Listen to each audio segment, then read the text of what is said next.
Okay, great. Good morning, everyone. Today is Thursday, August 15th, 2024, and this is the regular meeting of the California Fair Political Practices Commission. Ms. Linker, will you please take roll? Commissioner Baker? Here. Commissioner Ortiz? Here. Commissioner Wilson? Here. Here. Chair Silver? Here. Great. Well, why don't we move on to our first item today, and that's going to be item number 1, and that's public comment for items not on today's agenda. Is there any public comment for items not on today's agenda? Okay, hearing and seeing none, we're going to move on to item 2, and that is going to be approval of the June 2024 minutes. Do any of the commissioners have any changes or edits to the minutes? Motion to approve. No, none? Okay. Do we have a second? Second.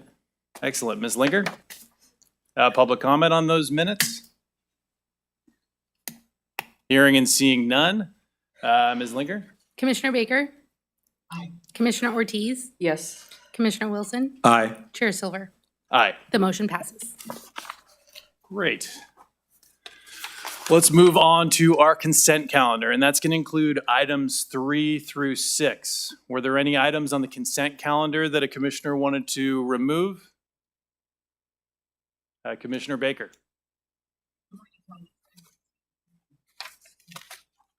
Okay. Pull item 4.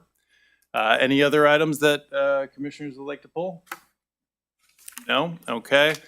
Well, let's first consider our consent calendar now, which is going to include items 3, 5, and 6. Before we consider public comment and make a motion, any comments by Enforcement Chief Lindsay or General Counsel Bainbridge on those items on the consent calendar? Okay, we don't have any. So public comment on those items.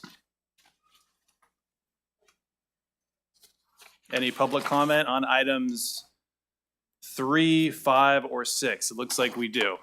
Go ahead, sir. Can you identify yourself? Yes, Mayor Pro Tem Daniel Ramos from the City of Adelanto. Great morning, Commission. Good morning. Just here to speak personally on item number 6. My family and I drove here late last night. I found it important enough to address, show up here in Sacramento this morning and address this commission in person.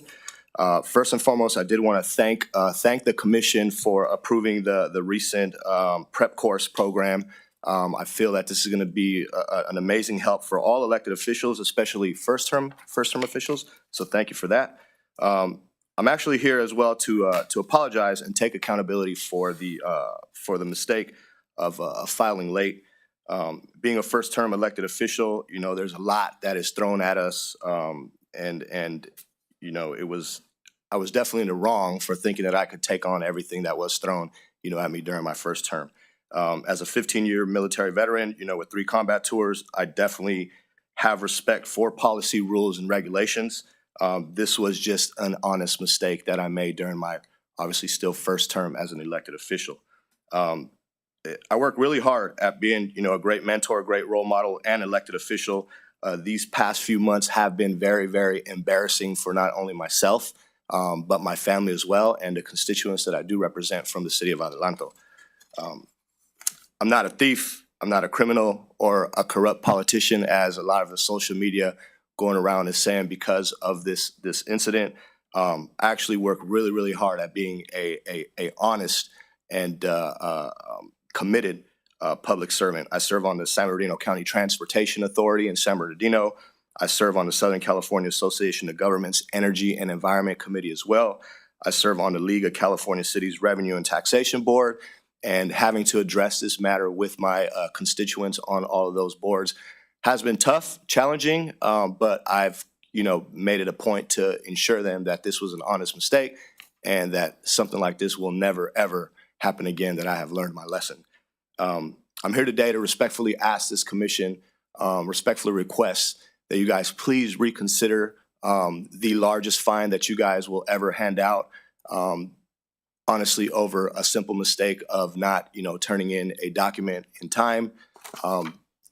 It was $2,100 that I raised, and I will say that, I wish that I had the opportunity to actually speak to, you know, the investigators, I was never actually spoken to. I was never interviewed. I was never questioned about it.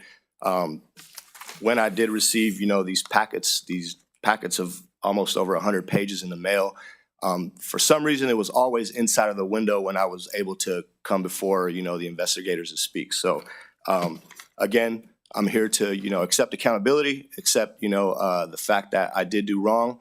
But, again, you know, it was a simple mistake as a first termer. I've learned my lesson. Moving forward, I do plan to rerun this coming election season. And I'm definitely going to hire somebody to do this work for me because I definitely understand the severity of it. So that's all I've got. I'm open for any questions, and thank you guys for allowing me to speak today. Sure. Well, you know, thank you for coming up today. We appreciate you doing that and sharing that additional background. Thank you for your service, sir. Thank Of you. course, we greatly appreciate that. As far as the violations that we're looking at here, I can tell you priority for the FPPC is transparency. And it doesn't look like it was one report that wasn't filed. It looks like it was at least 20 that weren't filed timely. And those were pre-election reports. So that means despite the fact that you didn't raise, you know, a significant sum, right? The public did not have that information before they voted. And you ultimately, you won in one of these elections. Is that correct? You're a sitting public official? Correct. Yes, sir. So in my opinion, that's a pretty serious violation. That's part of the reason why we're here. That's part of the reason why the people of California created the FPPC. With that said, I understand that these rules can be complex and it can be daunting to fill out a report on your own, right? And for that reason, I think it's helpful to have a campaign treasurer to confer with.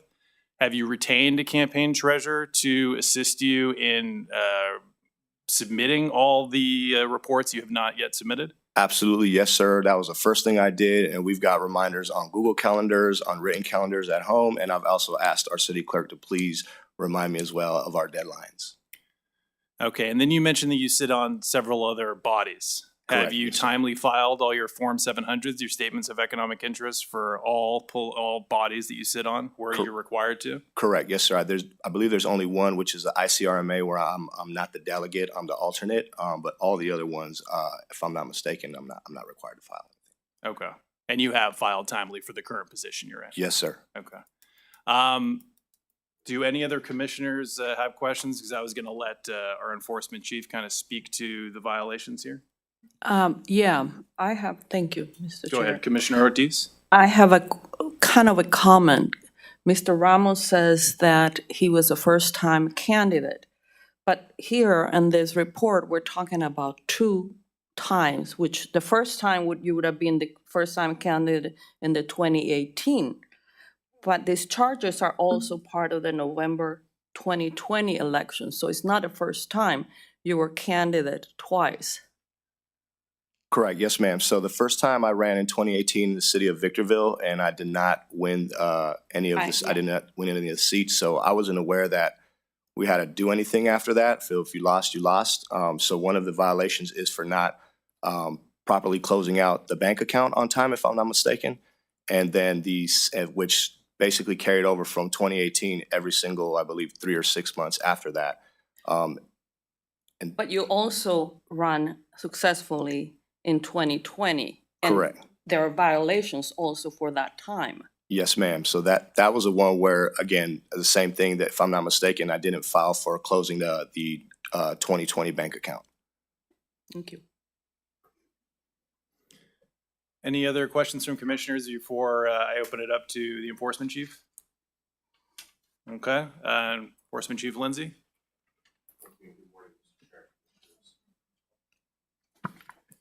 Thank you, and good morning, Mr. Chair and Commissioners. This is a very serious situation. Let's go through, if you don't mind. See if I can move it over here. Is that better? This is a very serious scenario. We've been dealing with Mr. Ramos and trying to deal with Mr. Ramos since 2019. He's received multiple communications from the local filing officers about both of these committees. There's been no response, no filings at all at that time. We've been communicating with him for several years now, and I'm going to go through the process a little bit so that everybody is on the same page. When an enforcement matter comes to us of this nature, we reach out, and we did many times to Mr. Ramos with no response. We noticed not only were there a complete lack of filings with the 2020 committee, but then the open 2018 committee, which was the only one that had a bank account attached to it, also was delinquent on every filing after the pre-election, the first two pre-elections. So we reached out. We attempted to get records, understanding of what was going on without a bank account, with clear expenditures. Events were done. Goods were purchased that were clearly established that there was a committee qualification. We ultimately come to probable cause without ever receiving any communication from Mr. Ramos. We serve the first probable cause report, no response, no request for hearing, no request for discovery.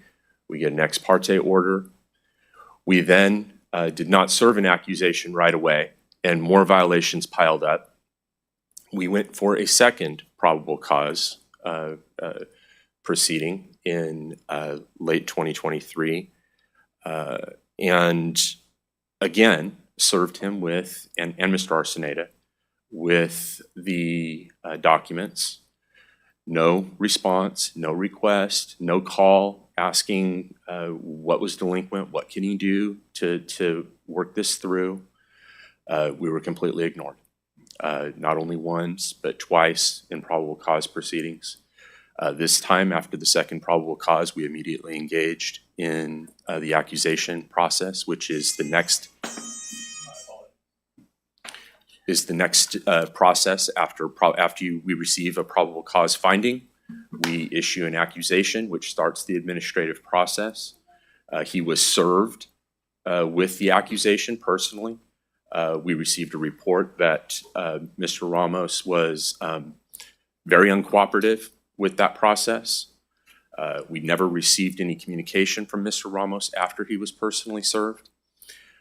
It was only when, he is required after being served with an accusation to serve a notice of defense indicating that he wishes to have a hearing. Or he could have engaged us in any way, whether that be settlement or maybe even more importantly here, what can I do to get caught up? No discussion at all.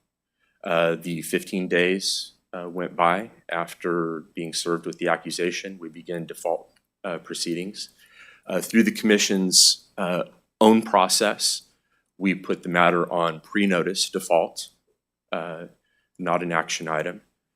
It was only after we came to the second notice area, right before it was supposed to be decided in June, that we began to get communications from Mr. Ramos. He did file some paperwork at that time. Most of it was beginning 4 or 5 years late. But there were some filings that were made at that point in time. We do not believe that they are complete. We believe that they were somewhat haphazardly accomplished. They were done very quickly, which is problematic in and of itself, because if it could have been done that quickly, to force enforcement to go through the high level of energy that we've had to go through to get to this stage is inexcusable, especially for a sitting official. And so we have analyzed those filings, though. We've been alerted to them. Again, we have documents that indicate that there were events, for instance, even with a Hall of Fame NBA basketball player. There are goods that were purchased, custom hats, shirts, lots of signs. We don't believe that the documents that have been provided and submitted at this point capture anywhere near the level of activity that was done. And again, the public was deprived of a lot of information. And there's not much that can be done about that at this point, other than to take accountability, which I don't feel is being done here. I think that there's a lot of, a document when it's not one document. It's a long string pattern of things that weren't done, and a pattern of ignoring enforcement and enforcement to go through a significant amount of work to get this to you at this point in time. You have options here. The commission can accept the default as it's been presented in its entirety. The commission does have authority to accept the default, but change the amount of the penalty for reasons. The commission also, of course, has the authority to reject the default. But in the end, Mr. Ramos hasn't made any attempt other than minor filings that I don't think are accurate completely to rectify what's been going on. And quite frankly, you can't rectify what's happened at this point. It's too late for a lot of the stuff that was filed. It didn't serve the purpose of the act. And there's just been an incredible amount of work that has gone into forcing him to get to the spot where we are, and forcing the commission to address this matter at this time. Well, thank you, Mr. Lindsay. I appreciate that additional background. In terms of public harm, so it looks like we have a failure to establish and maintain a campaign bank account, which means there was potential for personal use of campaign funds, which would be very difficult to track without that, right? That is absolutely correct. So that's another thing to note here. That is one of the more serious violations under the Act. And ultimately, we'll never, most likely not be able to determine whether that was the case here because of this failure to have that campaign bank account. How many reports are still outstanding for Mr. Ramos?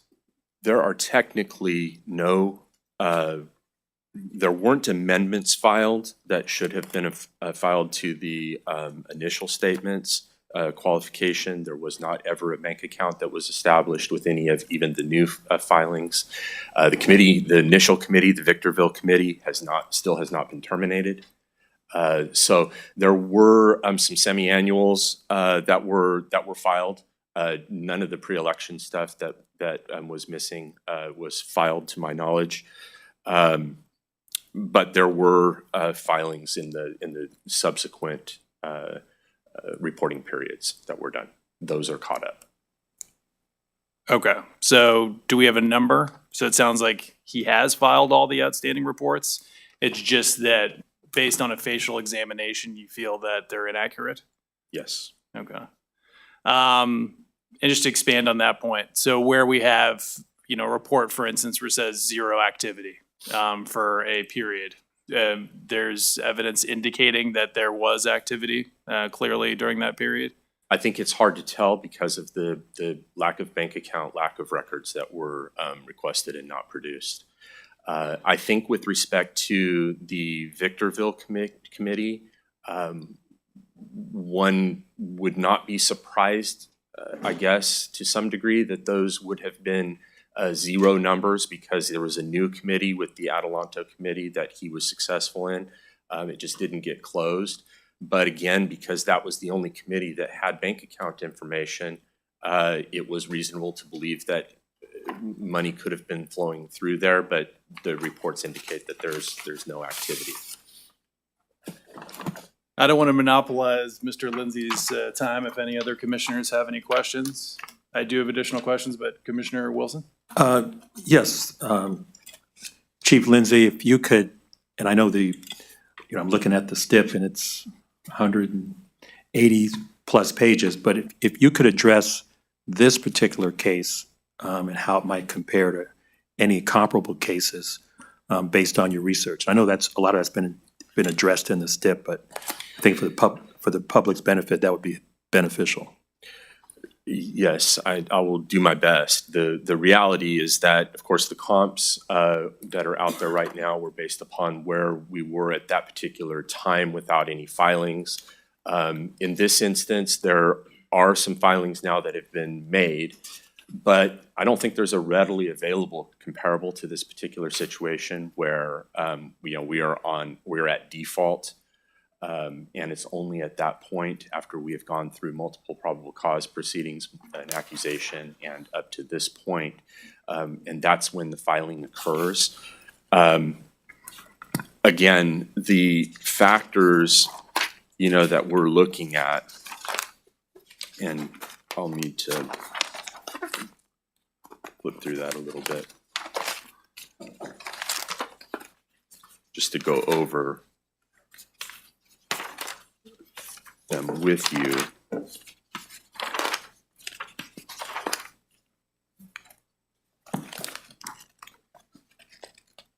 I apologize. We have significant public harm. We have a pattern of behavior that is, an enormous problem. This is not the type of thing that the commission, I would think, would want to tolerate and excuse in any way, shape, or form. And there's just a lack of cooperation, a complete lack of cooperation here. Whether or not there's a specific comp for these particular items, I've never seen a situation like this. It's worthy, in my opinion, of a very significant penalty. I did not come in planning to request that there was any change in the penalty here, but I respect that the commission may think that there should be some benefit given to some attempt, but I just don't think it was a particularly good attempt, and it's way, way too late. Yeah. My question was not directed at in any way excusing the conduct or minimizing the public harm. But, the fine of $57,000 plus, would that be paid by Mr. Ramos personally, or can any of that fine be paid with campaign funds? It would be paid personally, as I understand it. And to listen to Mr. Ramos, there are no campaign funds available to pay that penalty. In this instance. Chief Lindsay, just one point of clarification. So when you say it would be paid personally, that's because it's a choice of Mr. Ramos, or because he wouldn't be permitted to use committee funds to pay for that penalty? I don't know if Mr. Bainbridge, do you want to speak to that point, or Ms. West? If they're all campaign violations, which is what it looks like, the committees are also liable. So the fine could be paid with campaign funds if there are some. Okay. So what would happen in this particular situation is, if Mr. Ramos had the ability to discuss a different penalty with us, our pre-notice letters encourage individuals to talk with us. We would prefer typically to handle matters on the merits in settle cases. There has been no monetary offer of settlement whatsoever. And again, to hear the presentation, there's not any money in campaign funds to pay the fines. What will happen is, assuming that the default is approved at any penalty, it would then go into the collection process. If Mr. Ramos has the ability to pay, I suppose that will happen. If not, then we will undertake our typical collection practices. Commissioner Ortiz? Thank you. Now, there was no campaign back account in 2020. So I wonder, how do you figure out how the expenditures were made and to whom? But was there a campaign back account in the 2018 committee? The answer to your last question is yes. There was a campaign a bank account for the 2018, the Victorville Committee. So there was knowledge in there in 2018 that you had to have a campaign bank account, Yes, that's correct. And but there was none in the subsequent. there was none disclosed, and there never has been any disclosed, even with the current filings. Thank you.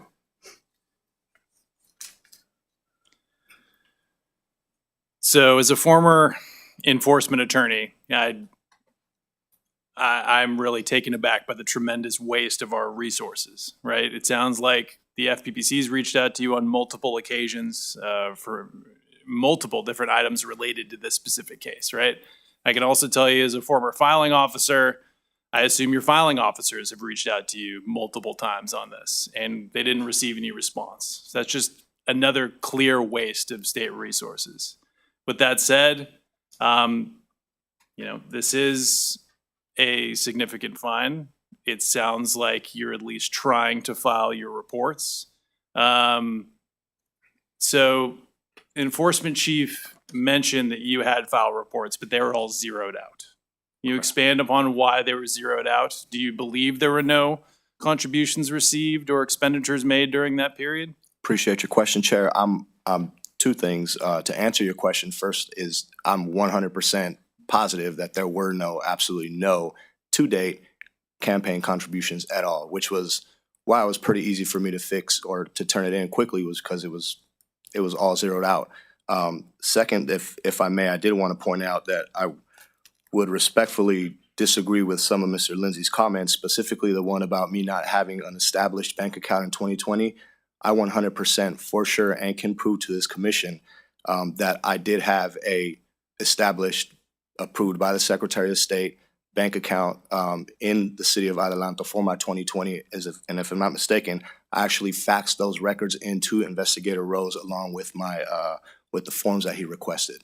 So I'm not sure where that information is coming from, but I'm 100% sure that is inaccurate. I did have both accounts in 2018 and 2020 established correctly. Well, before you go on, let's go back to the enforcement chief. So obviously, that's not your impression. That is not my impression at all. It's not on the initial filings and it's not on any amended filing. And I have no information that we were otherwise given any information about a bank account that was attached to the 2020 committee. Okay. But Mr. Ramos, you're saying that there was a bank account where contributions that were received, all contributions for your campaign went into, and then all expenditures related to your campaign was made from there. Absolutely, yes, sir. And if we look at the documents that I submitted, it's actually on those documents as well. There was $2,100, actually $2,000 that was raised. The $100 was to open up the account. I did not bring the paperwork with me today, unfortunately, but if I'm allowed 15, 20 minutes, I can have my neighbor run over to my house, take pictures or send it over. But I know for a fact that information was faxed in with Mr. Rose so that he can verify what was on my form with my line items on my bank account. Okay. Well, that's important information to consider here. Do you want to speak to that, Chief Lindsay, or should we go to the other public comment here? I will say one thing that, and I apologize if this was something that I said that was misunderstood. Some of the filings that Mr. Ramos made with respect to the 2020 committee did have numbers attached to them. It was interesting in the sense that he acknowledged that he received $2,000 in contributions, which did verify that he qualified as a committee, even though there was no qualification or amendment. It did reference some expenditures as well. But as the commission can see with a number of the attachments, there are items that do not match and are not accounted for. Again, he had multiple events. One that had a Hall of Fame basketball player there, Paul Pierce. There are goods and services that we have captured that are not in the filings that were made. So it's not that there was a complete lack of, they weren't all zeros. There were a couple of reports that did have some money attached to them, but it was not, I'm confident it is not complete. Okay, that's helpful. Well, let's move on to, it looks like Commissioner Baker has a question. Commissioner Baker? Thank you, Chair Silva.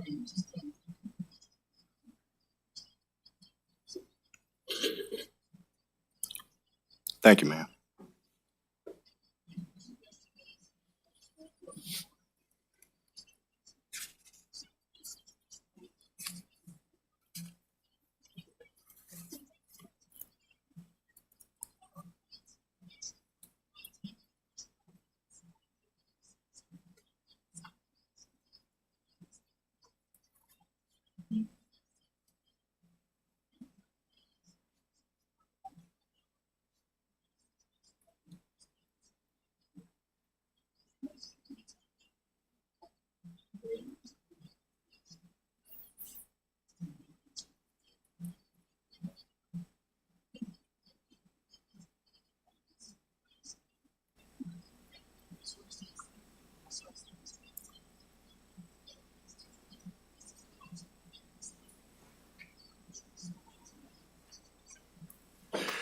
My initial response to it is that I had the same individual in the room 2 months ago when the matter was scheduled and it was pulled, but Mr. Ramos came in June as well. And I commend him for coming now twice to these meetings, but nothing has changed. There hasn't been any discussion about resolution. There hasn't been a receipt of the paperwork specifically that we just talked about in terms of bank accounts. There has not been any records. There hasn't been any personal bank records that have been produced that would somehow match the documentary trail going on here. So I appreciate the comment. In many circumstances, Commissioner Baker, I would agree with it, but I don't think it fits this particular scenario very well because this is the second time that he's been here.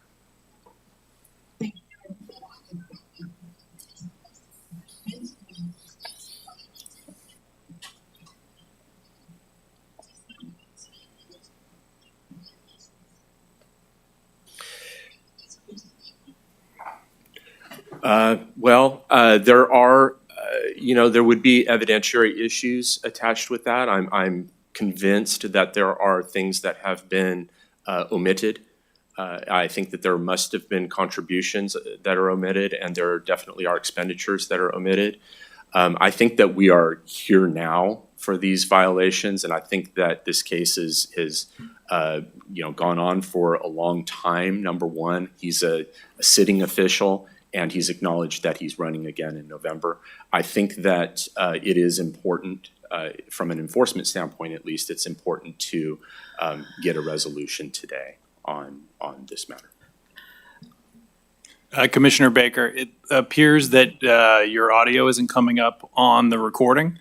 So I'm just going to share for the audience what your question was. Your question concerned defaults and our past practice, where, if you had a respondent appear in person, oftentimes we would give them time, perhaps 30 days, to go ahead and remedy some of the reporting violations, and then come back if they had not gone through what we requested of them and proceeded with the default and reconsidering the default. Hopefully that encapsulates what you were asking about, Commissioner Baker.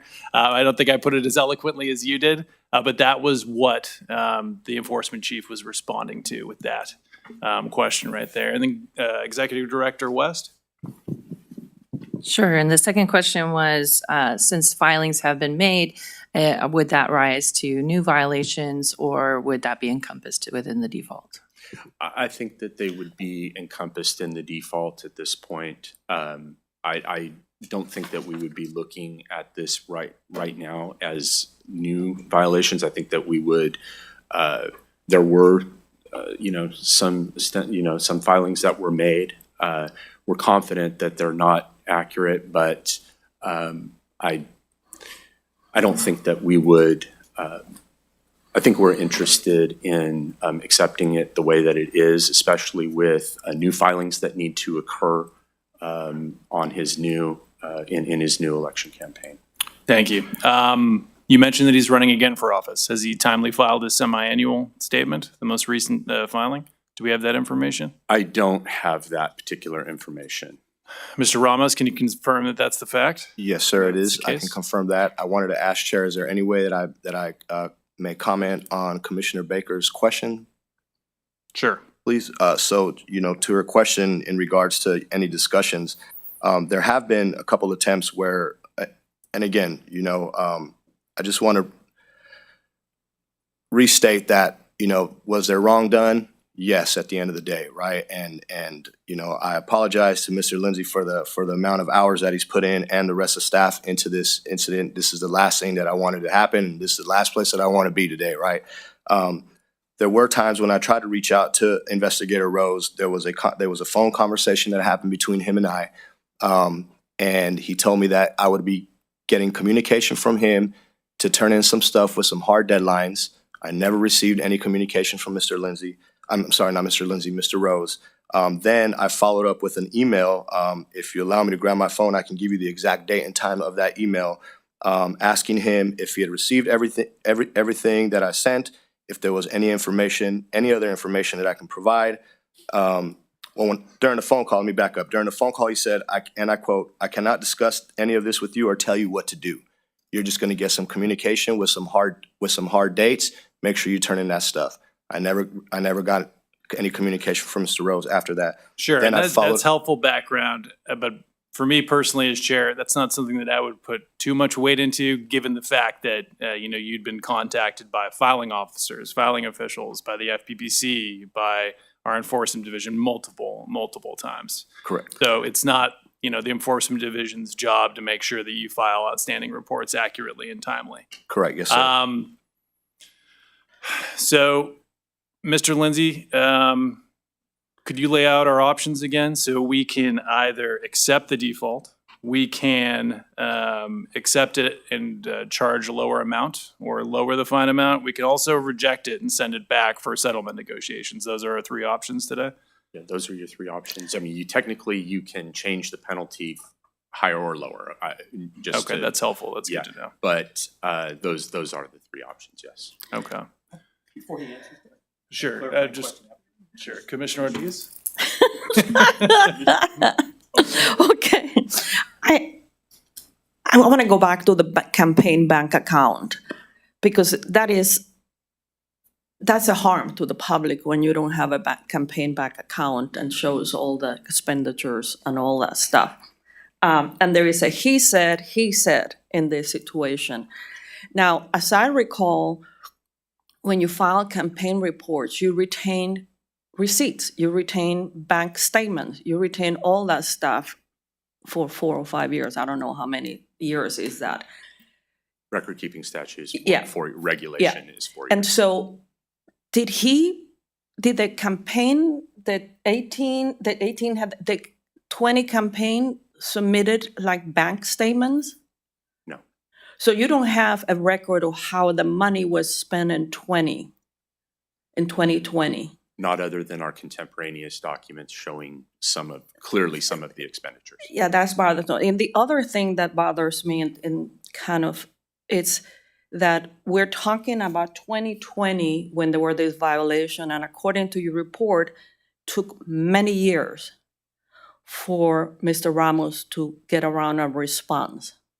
That's right. We never heard from Mr. And Ramos. that, to me, that's disturbing, so that's my comment. It's only recent, to reiterate, it's only recent since the default proceedings were started that we heard anything whatsoever from. Okay. Commissioner Wilson? Okay. First of all, Chief Lindsay, thank you and your team for all the work you put in to this particular case. Is there any indication that any of the campaign money was used for personal use? No, we don't have any evidence that money was used for personal use. We only have evidence that there was quite a bit of campaign material produced that would have been, I think, very clearly more than $1,700 that he has indicated in his most recent, very late filings. Thank you. That's helpful. So if we were to approve the default today, would Mr. Ramos be required pursuant to that default to revise his reports, to amend his reports disclosing the expenditures, potential contributions that he received in connection with any of these campaigns? It's the default doesn't, as it's written now, doesn't ask for that. I don't think so. I don't think we can make him go back and change those filings. Again, I think they're inaccurate, but that's what he's filed. And I think that's what we have to accept at this point. Okay. Executive Director West? Sure. As of right now, in our collections procedures, we don't have a mechanism to enforce beyond gathering a monetary penalty. Chair, if I may, one last thing, Sure, please. Mr. Ramos. Thank you, sir. Before, I'm going to respectfully request from this commission, before you guys make a decision, if I can have 10 or 15 minutes to provide you guys with the documents of my bank account for 2020, established correctly that I did for sure fax in to Investigator Rose, I can provide those documents to you guys today. And I don't want you guys to make a decision based on you guys feeling or thinking that I did not establish that bank account correctly, because I know I did.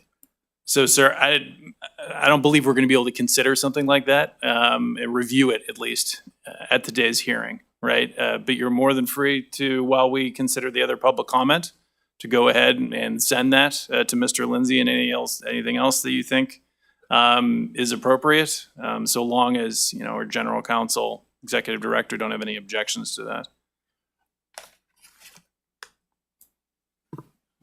that. Well, that's evidence that's not in the record here, so I would advise the commission not to consider that if they're going to make a decision today on this default. Okay. Okay, so the reason why I asked about the requirement to file the reports is, goes back to my first point. Transparency is one of the chief goals of the FPPC. We also want to bring significant fines because it deters bad actors, right? But we also want to make sure there's transparency, especially for public officials who are running again for office. Who knows who really contributed to this official's campaign, to Mr. Ramos' campaign, what he spent his funds are on. I, if possible, would like to have that in the public domain. I don't know, given your experience with Mr. Ramos, Chief Enforcement Lindsay, whether you think that he would act in good faith and comply with that request.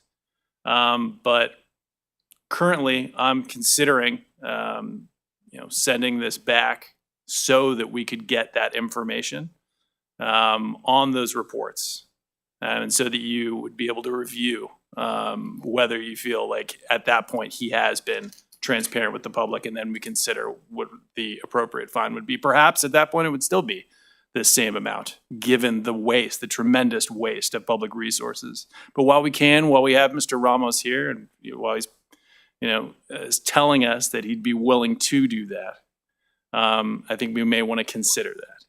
So go ahead, Mr. Lindsay. What I heard was that Mr. Ramos says that he filed everything that accurately, that there was nothing more. He was asked a specific question.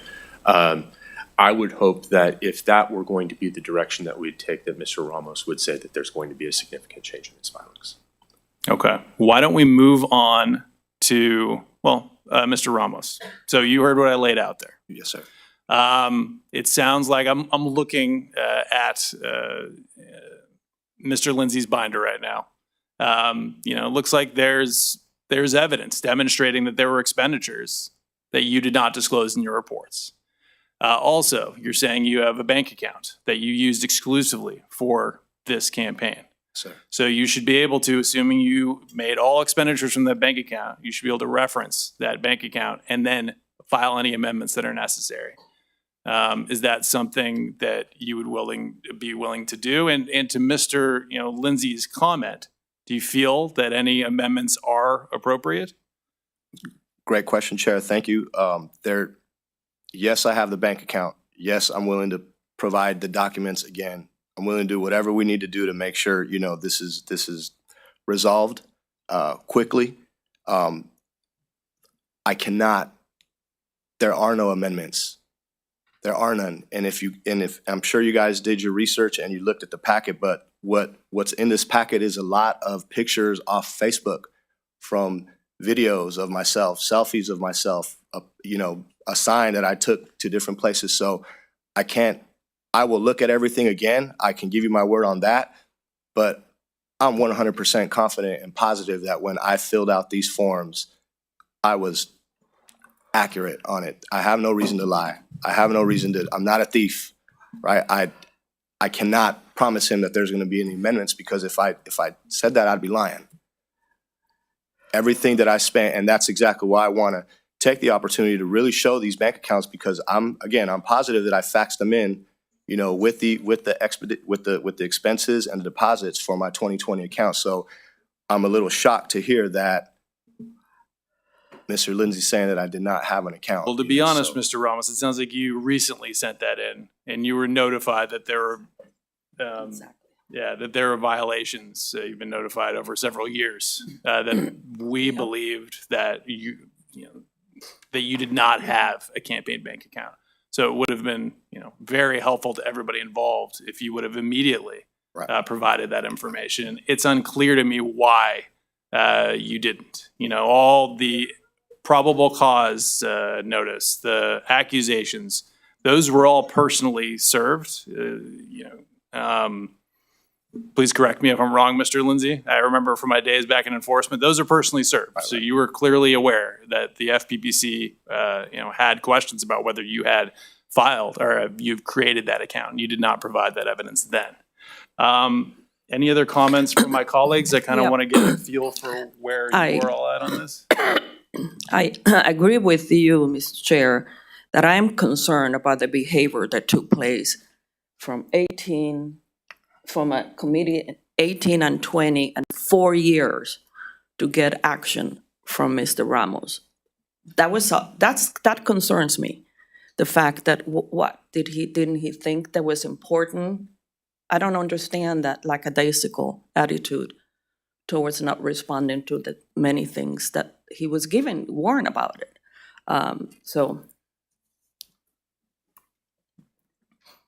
Commissioner Wilson? Yeah, Chair, I don't have any problems with your recommendation that it be returned to enforcement, but also don't want to minimize all the work that enforcement has put in. The one aspect of this case that gives me some pause is not the merits of it, but the size of the fine, over $57,000. There clearly should be, deterrence from this type of conduct.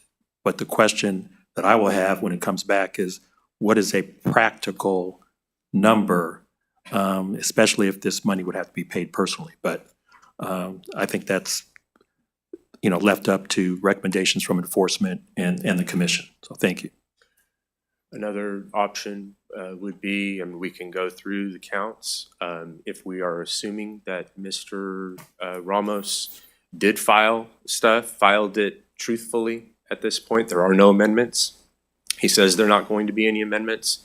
We can look at what the commission believes is the appropriate amount for some of those filings at this juncture, very late as they are.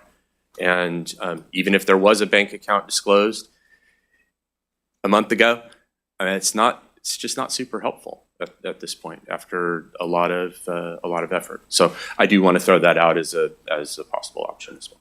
Are you prepared to speak to comps and any other relevant information if we went count by count, or would it be helpful for you to have some time to prepare for that, whether later at today's meeting or at a subsequent meeting? Because for me, I wouldn't want to do something like this on the fly for two reasons. First of all, we're talking about tremendous waste of public resources, serious violations, right? And number two, we're talking about a significant fine. In my view, a life-changing fine amount. So I just want to make sure that we give this due consideration. I understand. Commissioners Baker, Wood, do you have any, Commissioner Baker? And before Commissioner Baker goes, do we have audio for Commissioner Baker? We believe so, but we need to confirm. Okay, fingers crossed. Commissioner Baker?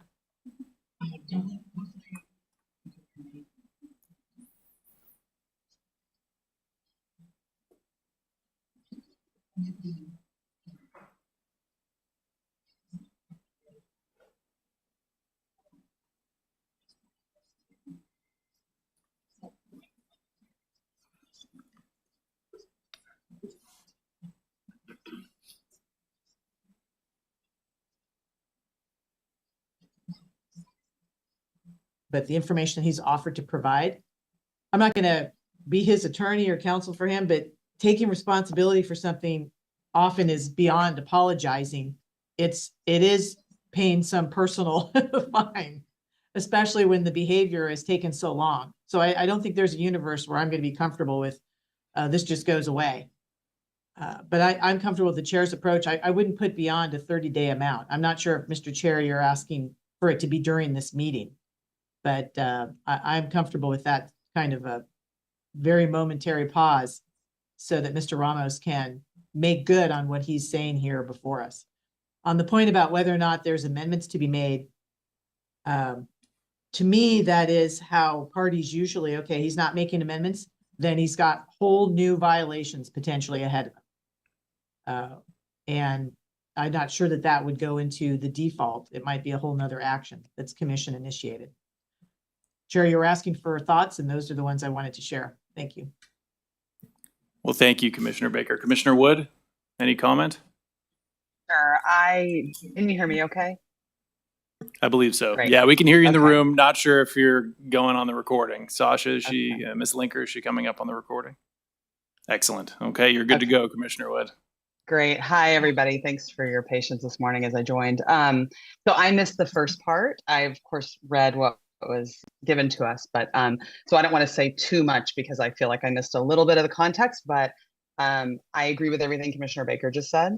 And I would be willing to give much less time because this has already been years in the works, as all defaults have been. And so, if we were in a position to deal with this next month, as opposed to have to wait 2 months, then I think that would be good. And if he had a deadline of 30 days, it might push us out at least an extra month. And I feel like it's time to wrap all this up, especially if he's running again. I think the voters need to know how this gets resolved rather than have it be kind of heel dragged in past another election. I think those are great points. Thank you, Commissioner Baker and Commissioner Wood again. Why don't we shift over to public comment? Is there additional public comment? Mr. Ramos, you can remain up there if you'd like, or you can sit back down, whatever you prefer. Thank you. Go ahead. Hi, is this my opportunity, sir? It is, correct. Could you please identify yourself? Thank you very much. I want to thank you for allowing me to share Mr. Ramos. He's an outstanding My apologies citizen. for interrupting you. Would you mind introducing yourself, identifying yourself, please? Oh, yes, sir. Can you hear me? I can, yeah. Oh, thank you, sir. My name is Joy Jeanette, and I'm a resident of the city of Atlanta. I first met Mr. Ramos through his volunteer work, hundreds and hundreds of hours of volunteer work. And the citizens here of Atlanta love him and love the work and energy that he puts in, not only to the seniors, but as I am a senior, sir, but to the children and all the food programs and everything that we have here. And besides that, being a veteran, as you acknowledge, and we thank you, Mr. Ramos, for your service, and also being a single father and doing an outstanding job with his son. First of all, I'd like to say, if I may proceed, is that Mr. Ramos, as I said before, has given not only hundreds of hours of volunteer service to our community, but thousands, I would say. He is always on a call. If anybody needs him, whether it be a senior or a family that needs service or seniors that need delivering of maybe personal products that would help them to have more quality of life, he's right there. He's got it. And we cannot thank him enough for everything that he does for his community, for our community. One of the things that I would like to say at this time is that I've been listening to the proceedings, and I'm much in a gasp here that there's a discrepancy, as it sounds to me, it appears to be, of a discrepancy of Mr. Ramos submitting information to a gentleman there, and yet it's not identified as brought into this hearing that is on the bank account.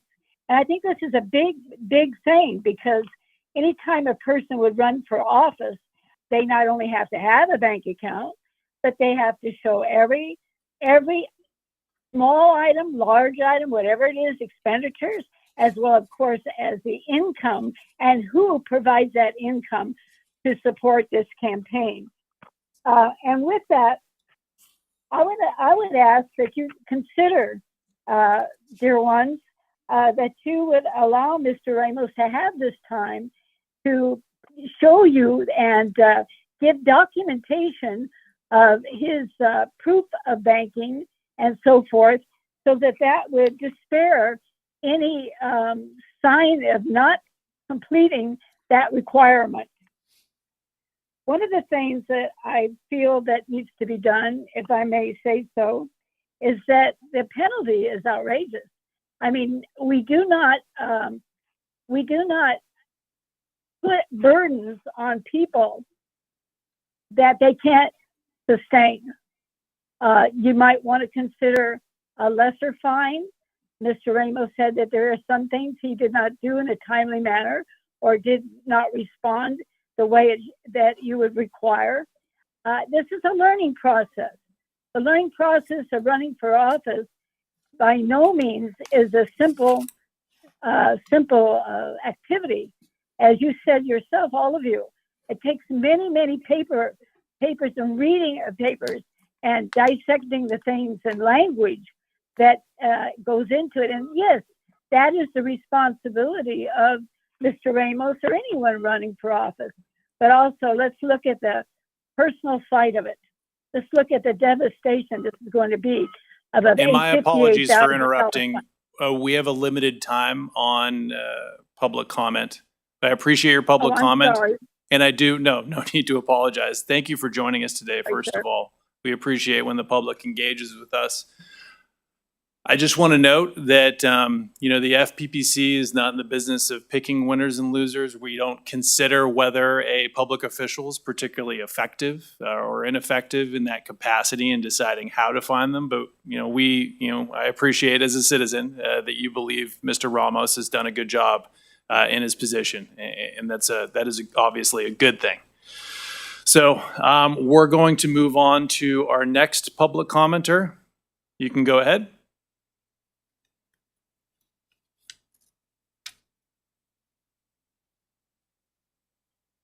Good morning. My name is Bobby Camargo, Good morning.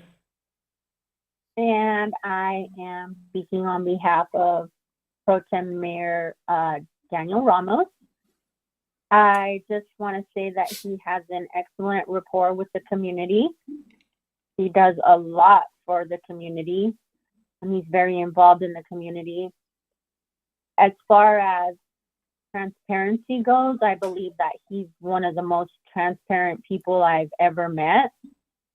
I don't see him ever deceiving the community or taking advantage of any public funds that have to do with any campaign that he's been, running for or is running for.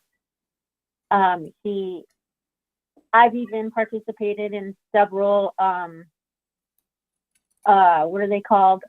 Events where we donate to the community. I just participated in the backpack donation, and I was able to bless a little girl with a backpack, and it felt good to give back to the community. And knowing him as, the pro tem mayor,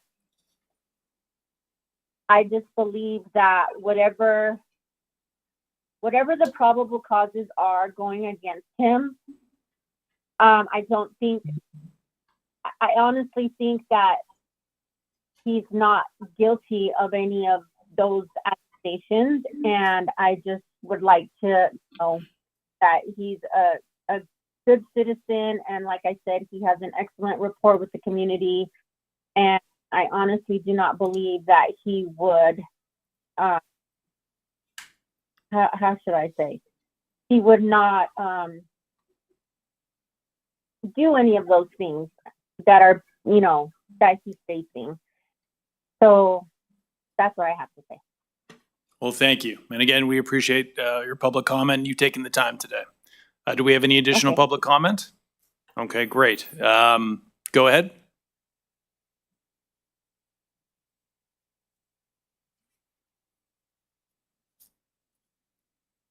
You can go ahead.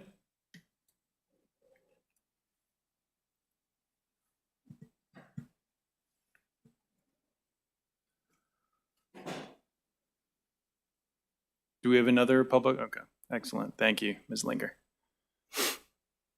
Hello, hi. My name is Michael Guerrero, and I just know Mayor Pro Tem Daniel Ramos through the community, and all the things he's done, like paving roads and building parks for the youth and stuff. And he's a really good mayor pro tem, and I just want to let you guys know that he does good for the community, and he's a very good guy. And that's pretty much all I can say right now. And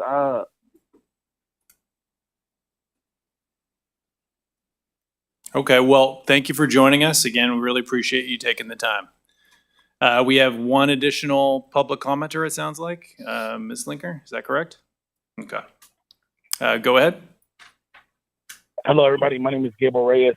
I'm calling on behalf of Mayor Pro Tem Daniel Ramos. And as a sitting official, you know, in regards to this process, I most definitely agree with the commission. First and foremost, for all that you're doing in regards to keeping the transparency of the process above board, right? So thank you for this. But I think there's a couple of things that we, I would like to take into consideration as we're talking about this whole process that is important to deem, right? I don't think Mayor Pro Tem Ramos is sitting here and denying of the mistakes that were made. I think he's taking full accountability in regards to that. But in regards to also taking accountability, I think there's a couple of things that we can do to be proactive to ensure that these problems don't happen moving forward when it comes to not just sitting officials, but even individuals who lose, who aren't held up to the same standard of those who win. I think when it comes to accountability, I want to say thank you first and foremost to the FPPC, because I love the prep update that you guys just released, right? I received it a couple days ago in regards to helping the prep courses to help officials with low-level violations. I think all of that information is extremely resourceful, and thank you for being proactive once we get into the seat, right? But some things to take into that I would like to mention to potentially take in consideration when we're talking about accountability is, in the 2018, he ran for the city of Victorville, right? And the city of Victorville made no effort. And again, we have a great relationship with our neighboring city, but I wanted to speak in regards to the sense of accountability, right? Since Mayor Pro Tem is taking accountability for his actions, I want to also make mention of this.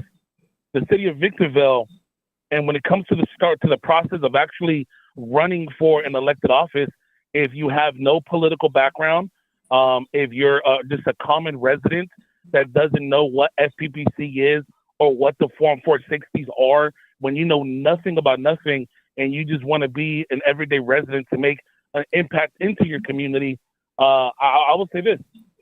The city of Victorville made no mention in regards to him in regards to closing that account in 2018 that he lost, right? So I think that's something when it comes to the reform of the processes that maybe we can take in consideration when it comes to the cities where these electeds are running for, to have them also be accountable, to let them know, hey, Mr. Candidate, you did not win. You raised, check with your treasurer or your campaign manager to ensure that your accounts are closed in a proper manner, right? As well, when it comes to the city of Adelanto and the one that he did win, right? The notification when it comes to the city clerks, those things are important. But when it comes to the notifications of the candidate for the committee, right? I think he did make mention, if I heard him correctly, there were some separations that there's no way that the FPPC can be made aware of, right? And I understand responding to the treasurer or the campaign manager and things of that sort, but in this case, it's different. He won, right? And in winning, reaching out to the director, to the person directly, it's not that hard. There was enough time made to research, how the stuff was spent and to look up on social media. But if they would have researched just a little bit more in that time frame, they could have researched that he wasn't elected, and they could have contacted his city-issued phone and his city-issued email in regards to the situation. Now, I'm not saying that they were done or that they weren't done, but I'm just thinking about ways that we could go about in regards to, My apologies, increasing sir, the for interrupting you. transparency Would you process. mind wrapping up? We just ran to the end of your public comment. Could you wrap up your comment, summarize it?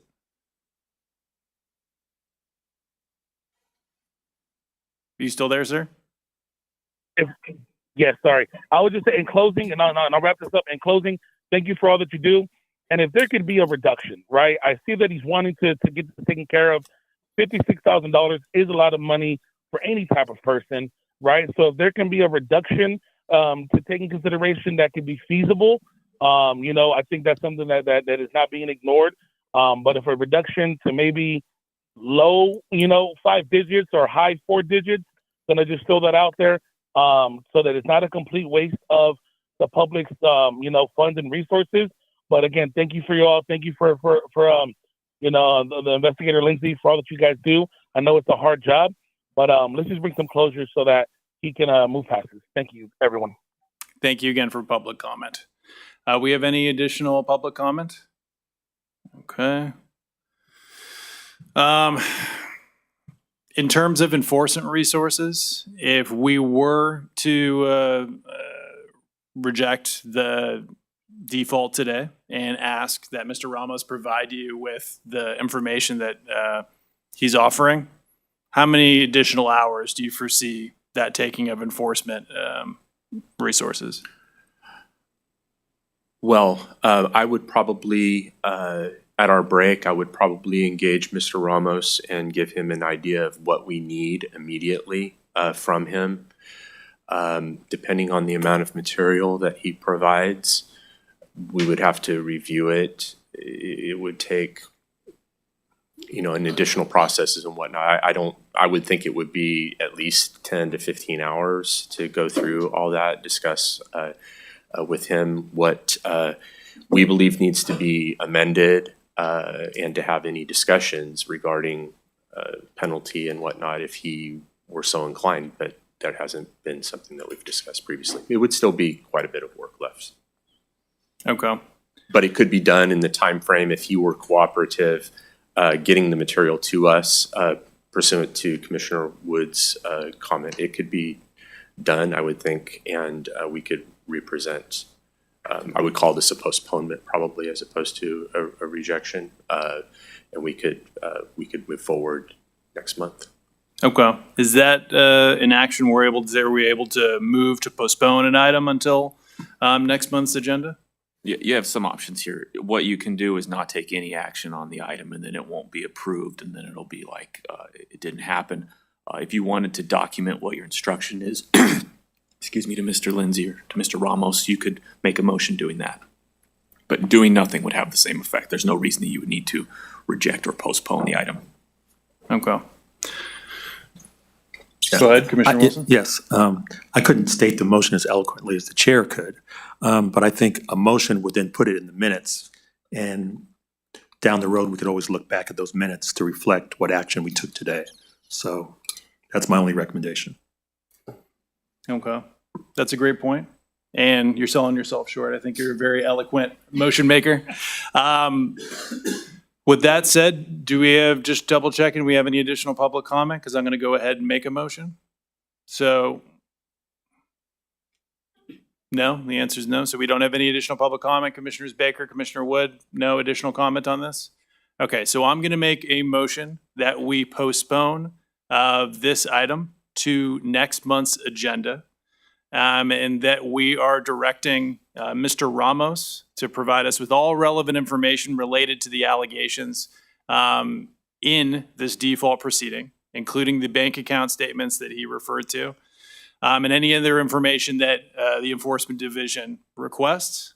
And we are asking that the Enforcement Division review that and come back pursuant to that postponement at our following meeting, so we can consider that. Is that appropriate motion, Executive Director West? Sure. The only thing I would add is a deadline, because I'm sure Mr. Ramos isn't aware of our posting deadlines and all of that. Sure. So maybe 2 weeks to get everything, or 1 week to get everything to enforcement. Okay, so 2 weeks from today would be the 29th. Would that work? Honestly, it sounds like Mr. Ramos already has the bank account records ready. Why don't we just Lindsay's do, okay with it, unless, I'm okay with it. Unless there's an issue, why don't we do by August 23rd? That would make it easier on enforcement if that can be done. Yes, sir. Okay. Can I ask something? Yeah, That, Commissioner Ortiz? that I assume you would look at the date that that bank account was opened. We will look at every piece of information Yeah, that we get thank with you. respect to that bank account. And for instance, if we see that there's potential evidence of personal use, is that something we would be able to include in a default proceeding at that juncture or not? It's not a part of the counts and the probable cause. We would have to probably go back and amend our probable cause. I think the answer to that is no. I think we Okay. would have to do so. But it is possible that proceedings could be done to allow us to prosecute that. So Mr. Ramos, keep that in mind. Absolutely, yes. Okay. Okay, then that is the motion. Do I have a second? Second. Excellent. Ms. Linger? Commissioner Baker, Aye. Commissioner Ortiz, Yes. Commissioner Wilson, Aye. Commissioner Wood, Aye. Chair Silver. Aye. The motion passes. Thank you for your time, Commissioner. Well, you. Mr. Chair, Mr. Commissioner Chair, Ortiz- thank you for the Commissioner Baker? motion. I just want to say, don't waste our time. This has been a very patient commission. Don't waste our time or the public's. I hope you don't mind me speechifying on that. That should be a loud and clear message. Thank you. Thank you. I second that. So with that, since we made a motion to postpone this item from the consent calendar, that would leave items, I believe, 3 and 5 on the consent calendar for us to consider at this juncture. We already checked in with General Counsel Bainbridge, with Chief Enforcement Lindsay as to whether they had any comments on those 2 items. They did not. I do have just one thing I wanted to mention on item 5, not necessarily for us to remove it, but I just wanted to highlight that this was, in my opinion, an excellent step and an excellent job by the Enforcement Division. This item relates to unlawful mailings that were sent out by a local jurisdiction, several of them. And I thought that the Enforcement Division did an excellent job highlighting the impact that pre-election impermissible mass mailings can have on the public, and that we take those seriously, and we're going to fine accordingly to that. So I just wanted to recognize the Enforcement Division for an excellent job, well done Thank you, on Mr. that Chair. step. That's very much appreciated. So why don't we take public comment on the consent calendar? Do we have any public comment? We do have Commissioner Wood. Sorry, did 3 and 4 get pulled or no? So 3 did not get pulled, but 4 did get pulled by Commissioner Baker. So right now, the consent y'all calendar already is just, talked about it. Okay. we have Fine, not I'm talked fine. about it yet. So we have considered, we've considered item 6. We're considering the consent calendar, which right now is just 3 and 5. So we make a 3 motion and for 5. that. Correct, yeah. So right now, we're just waiting to see if we have public comment on those 2 on the consent calendar. It doesn't look like we have any public comment. Is there a motion? Yep. Oh, Point of clarification. sure. Just want to clarify on item 5, just for the record, total proposed penalty of $22,000, and it was clearly a violation of pre-election mass mailings. That $22,000, just for the record, who would pay that $22,000? Would that be public funds or personal funds? It would be public funds. The district itself, the water district, would pay that fine. Okay, that's what I assumed. Thank you. You're welcome. Thank you, Commissioner Wilson. Do we have a motion to approve the consent calendar? Motion to approve the consent calendar. Second. Ms. Linker? Commissioner Baker, Aye. Commissioner Ortiz, Yes. Commissioner Wilson, Aye. Commissioner Wood, Aye. Chair Silver. Aye. The motion passes. Okay, well, let's take a step back to item number 4. And because Commissioner Baker pulled this item, I'm going to let you take the lead, and I'm going to take a break on talking for a little bit. So Commissioner Baker? Thank you. I appreciate Chair Silver. First, I just have 2, I think they're really minor clarifying questions, and then some language that just wanted to have you address in a little bit more detail. And the clarifying questions, this is identified in the stipulation as a commission audit. Is that the same as the random audits that the FTB process does, or was this a commission initiated separate from the random audit process?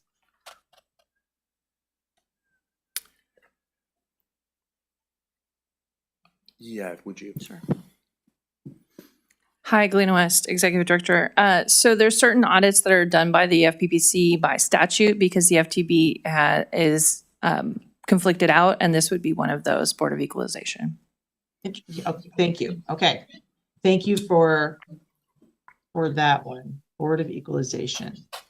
The next question is, if there's an audit of one committee, let's say you initiate an audit of one committee and the respondent has other committees, because this involves more than one committee in this one, are the other committees automatically looked at, or, and that's how this went on? Or was it, because it says it arose from an audit of the 2018 committee that led to further investigation?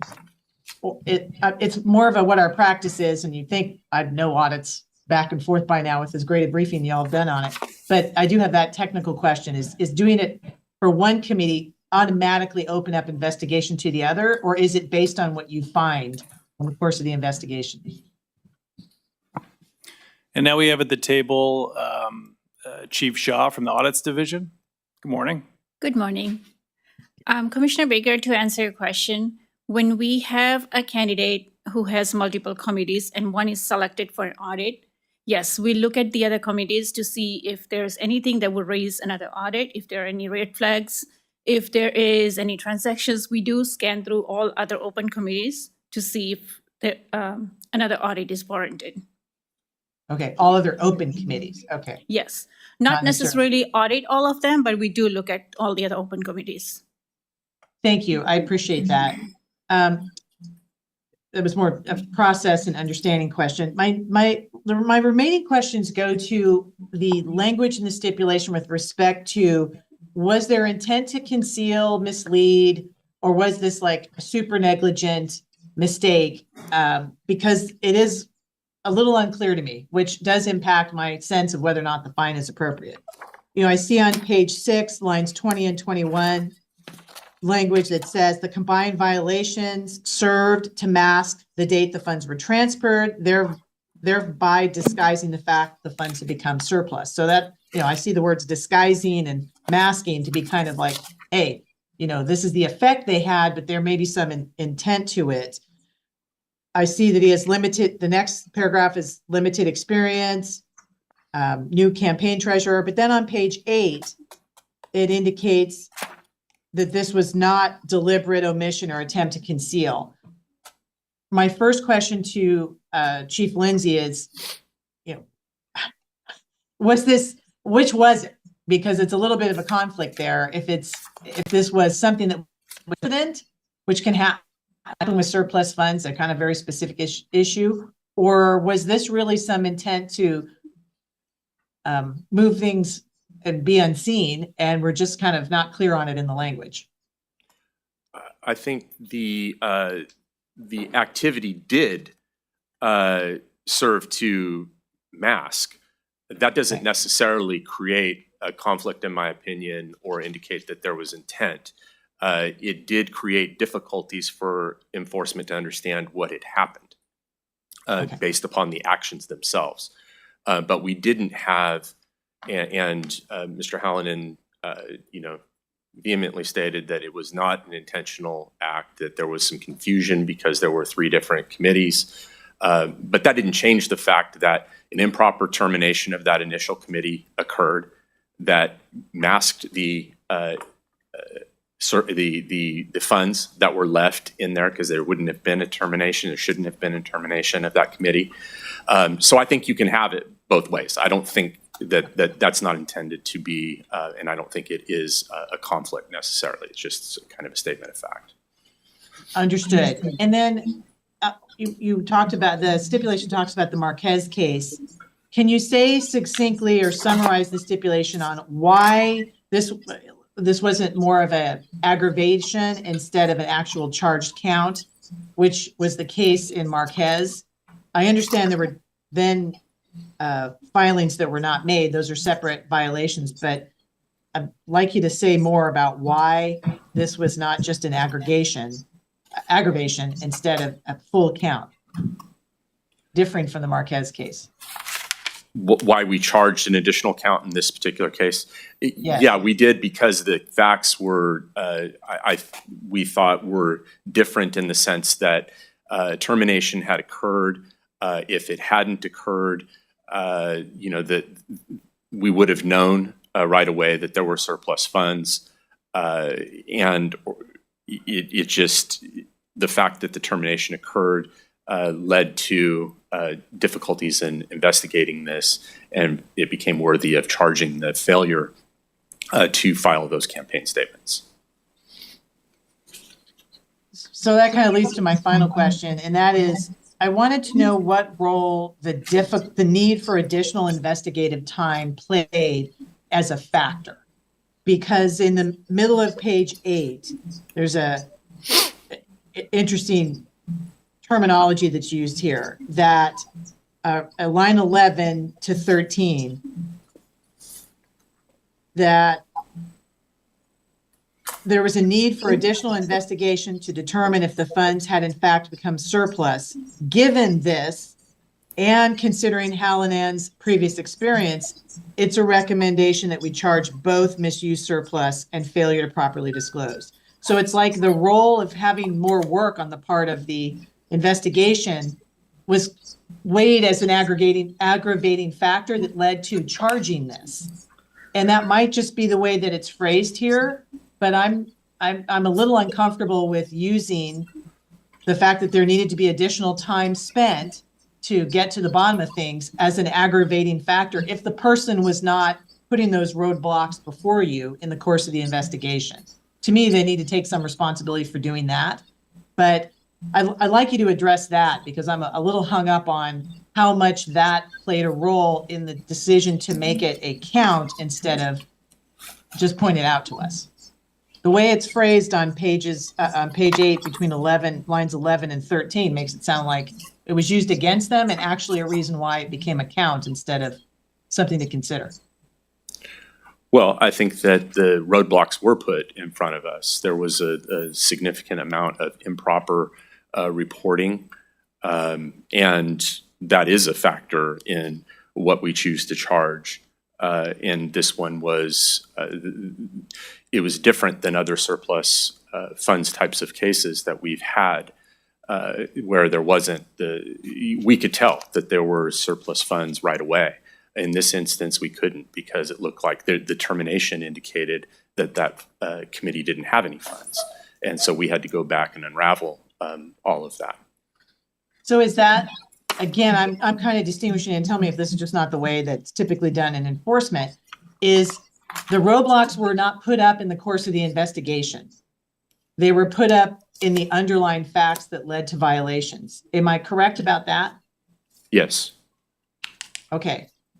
So if the roadblocks weren't put up in the course of the investigation and they think it was negligent that these mistakes happened, they're taking responsibility for it, they're paying a fine.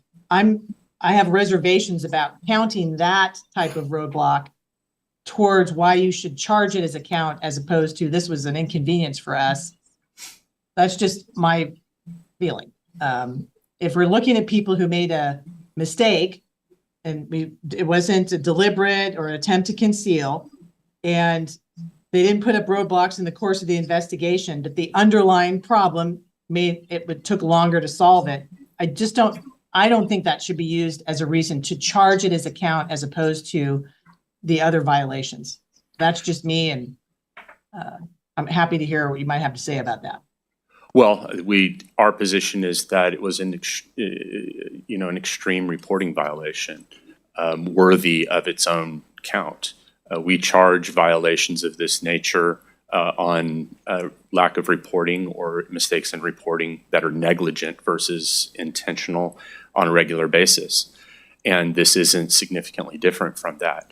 And with respect to intent, of course, we provide the facts in these stipulations because, when you start characterizing the facts and start qualifying, what they mean then that becomes, more difficult to gain stipulations and get people to agree.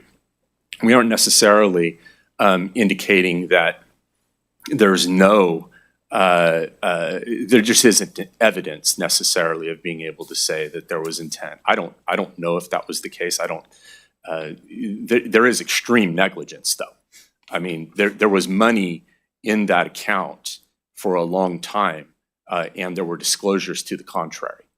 That, in our opinion, was different and worthy of charging specifically. And I don't think I disagree with you there at all, or on the seriousness of the underlying conduct. It's just the language seemed to indicate the fact that the underlying violations made the work a little harder in themselves, even though they didn't put up roadblocks, was used against them as a additional reason to charge. I'm just looking at it in the stipulation and what you're mentioning here. My feedback is I don't know that we use against somebody who didn't put up roadblocks in the investigation that it was a difficult one. We just focus on the seriousness of what they actually violated.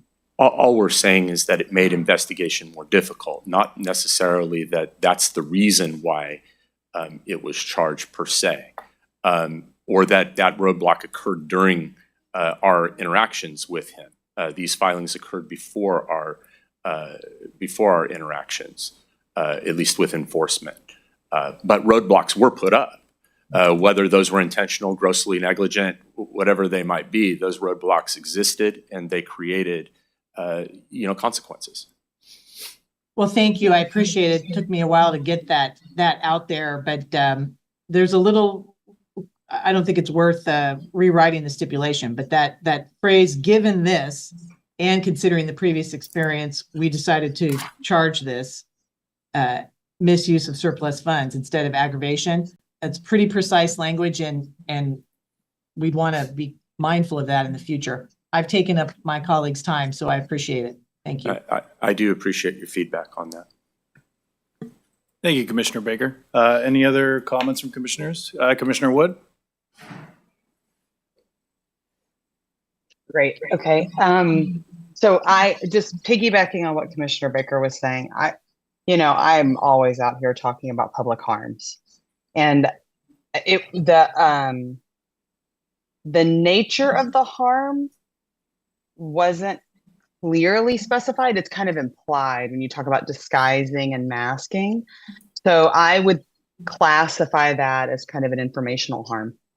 The harm that Commissioner Baker is now talking about maybe could be considered a public harm in that it cost the enforcement division, who is funded by the taxpayers, more time in terms of resources in order to be able to pursue this. But again, as a reason to charge an additional count, like that's something I'll leave to the real lawyers. To me, it just seemed underspecified as to what the actual harm was. That you or whoever wrote this goes into varying in severity depending on the circumstances, but they never say what the harm is.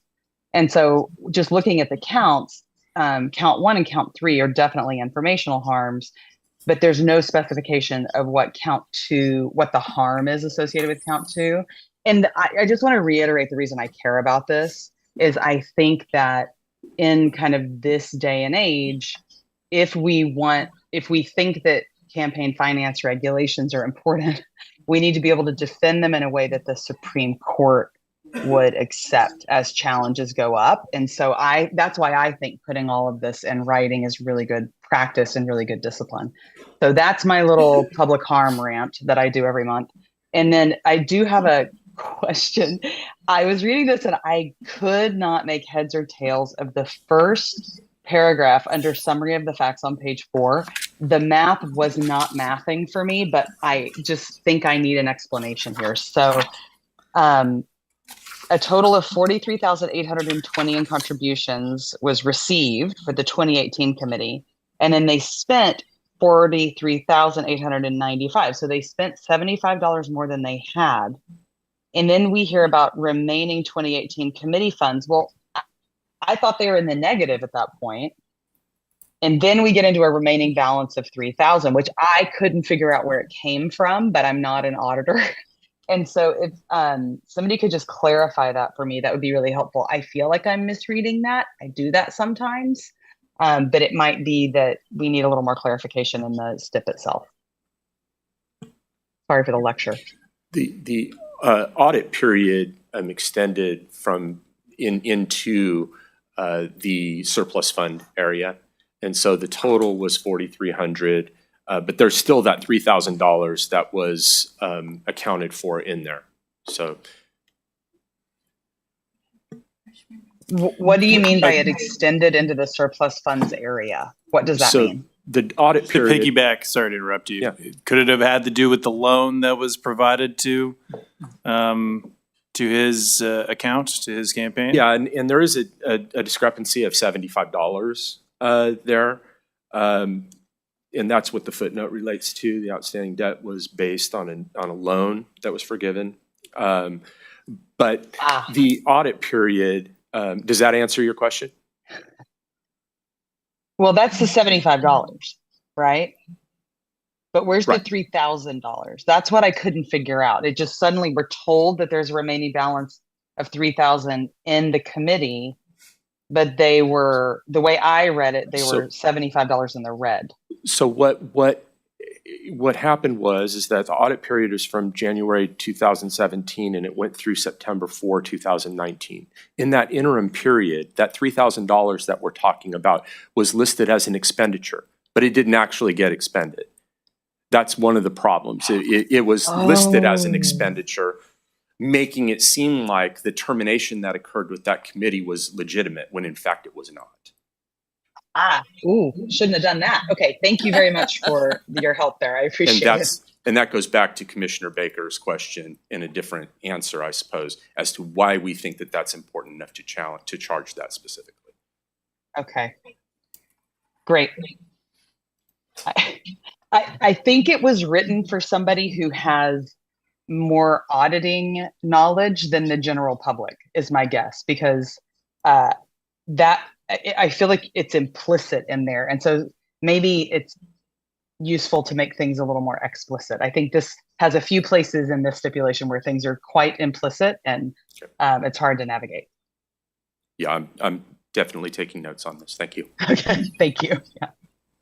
Great. Thank you, Commissioner Wood. I think that's a good point. I think we have to consider our audience isn't just attorneys who are familiar with the act. It's also going to be the public who are following these closely. So I think we want to be as clear as possible, especially in the summary of facts. And then, as to what Commissioner Wood pointed out, the public harm, and specifically which one of the 8 factors we're considering, or whether we're pointing to, just generally the purpose and intent of the act. With that, any other questions or comments from commissioners? Hearing and seeing none, do we have any public comment on this? Looks like we do not. Do we have a motion to approve? Motion to approve. You look at me, don't you? So just a motion to approve item 4. Item 5, 4, yeah. I'll second that. Ms. Linker? Commissioner Baker? Aye. Commissioner Ortiz? Yes. Commissioner Wilson? Aye. Commissioner Wood? Aye. Chair Silver? Aye. The motion passes. Okay. That takes us to items, let's see, 7, 8, and 9, which are pre-notice defaults. Just for the benefit of the public, and since we already have the enforcement chief up here, Mr. Lindsay, would you mind walking us through the pre-notice default process, letting us know what our requirement is to take any action today, which I believe is none. But yeah, if you could walk us through that, and then following that, we'll consider any public comment on 7, 8, or 9 items, 7, 8, or 9. Mr. Lindsay.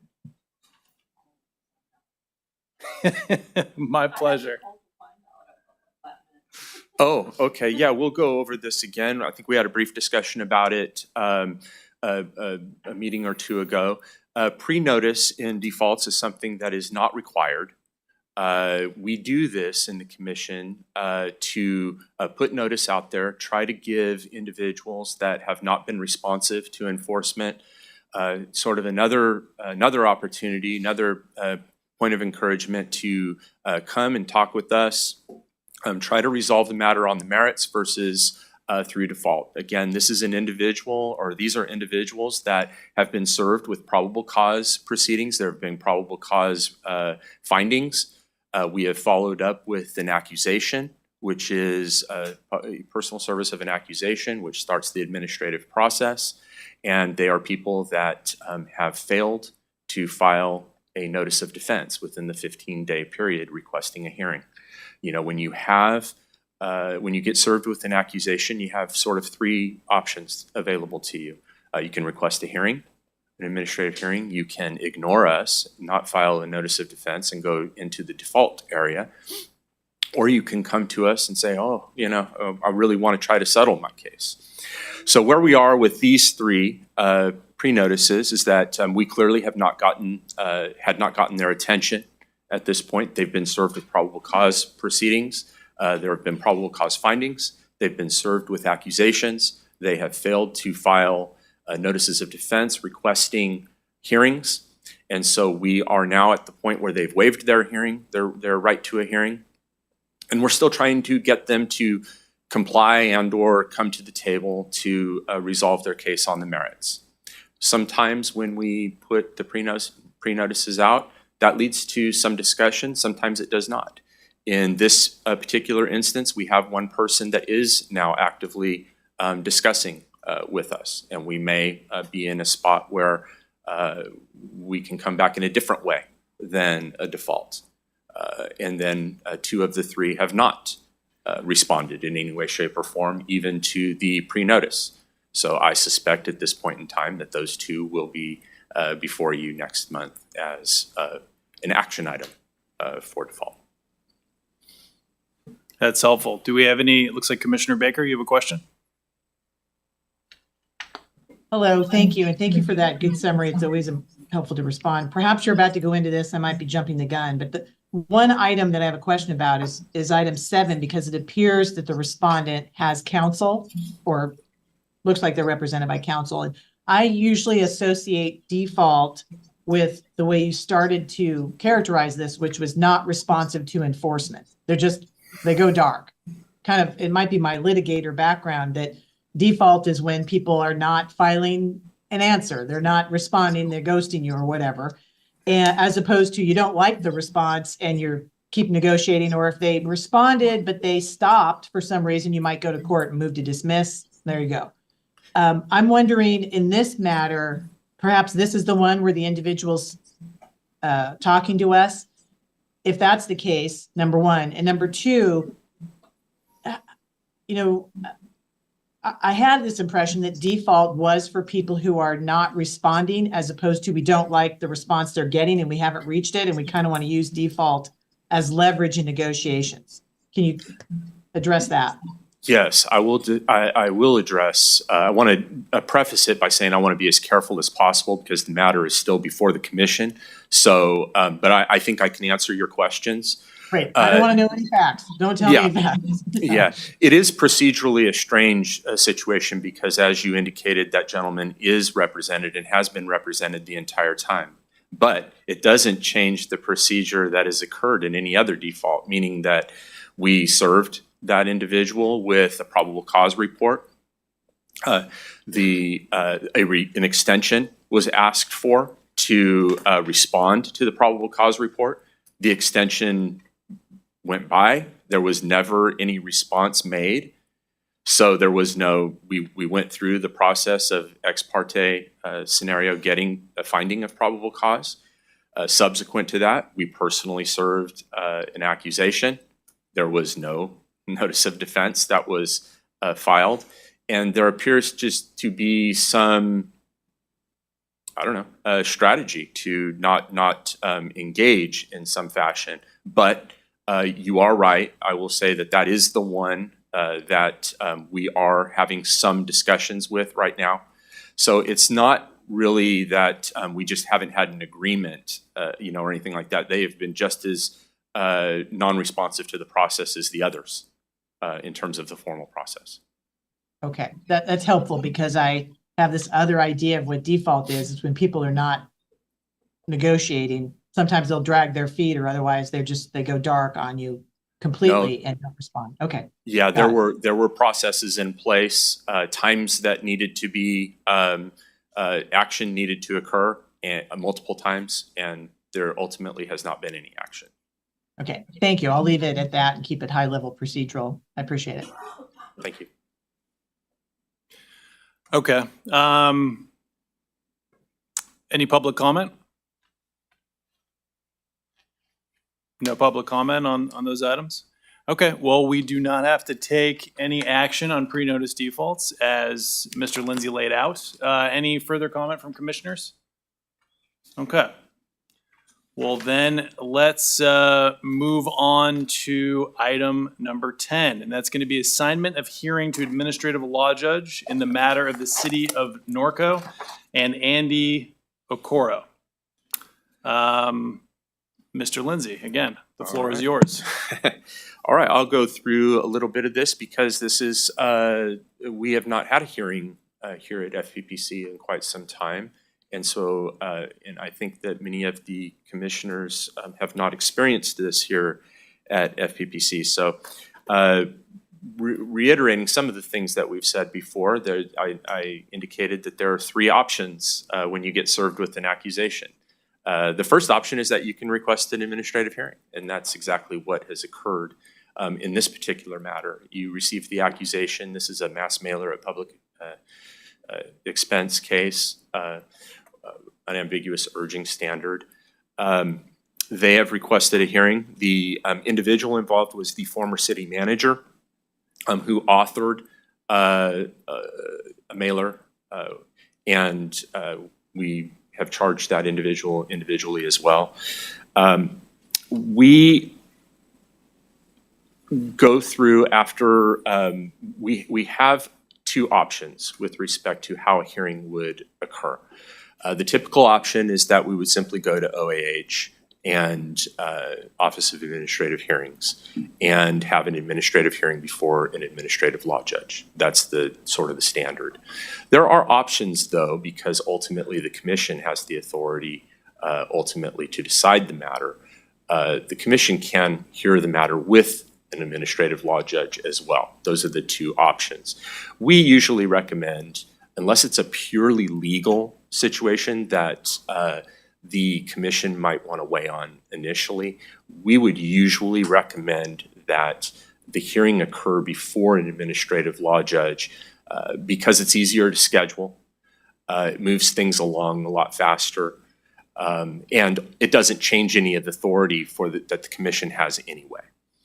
So if we schedule it with an administrative law judge only, we'll probably be able to get a hearing relatively quickly. It will be a lot easier to schedule. It will still be before an individual that's used to hearing evidence, making evidentiary rulings, and would issue a proposed decision. And they would have only 30 days after the matter is closed to do so.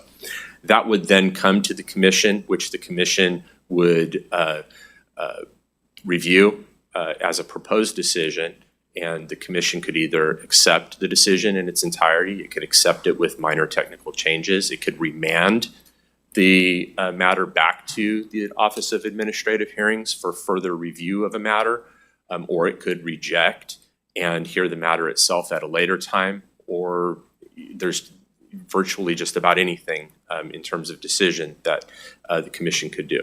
So having the matter before the administrative law judge only does not change any of the rights of the commission and obligations. Ultimately, you're going to be the decider of the matter one way or the other, but it will get through without any scheduling difficulties. In this instance, we would have to come up with the time, maybe multiple days, where all 5 commissioners, in addition to an ALJ, were available to hear maybe multiple days of evidence, and have factual issues in addition to legal ones.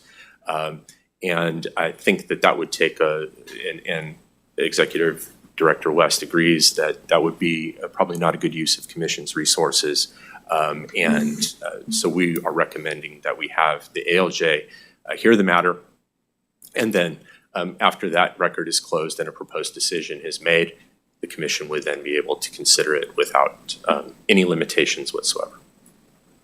If you, you don't have to do anything at all. It's if two commissioners really do wish to hear the matter themselves with an ALJ, then a motion would be made, I believe, to ask for that to be done.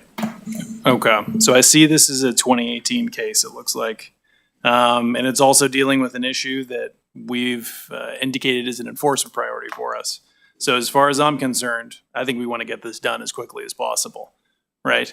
It sounds of the two options you presented, the former, where we would send this to an ALJ, would be the more expedited, faster resolution.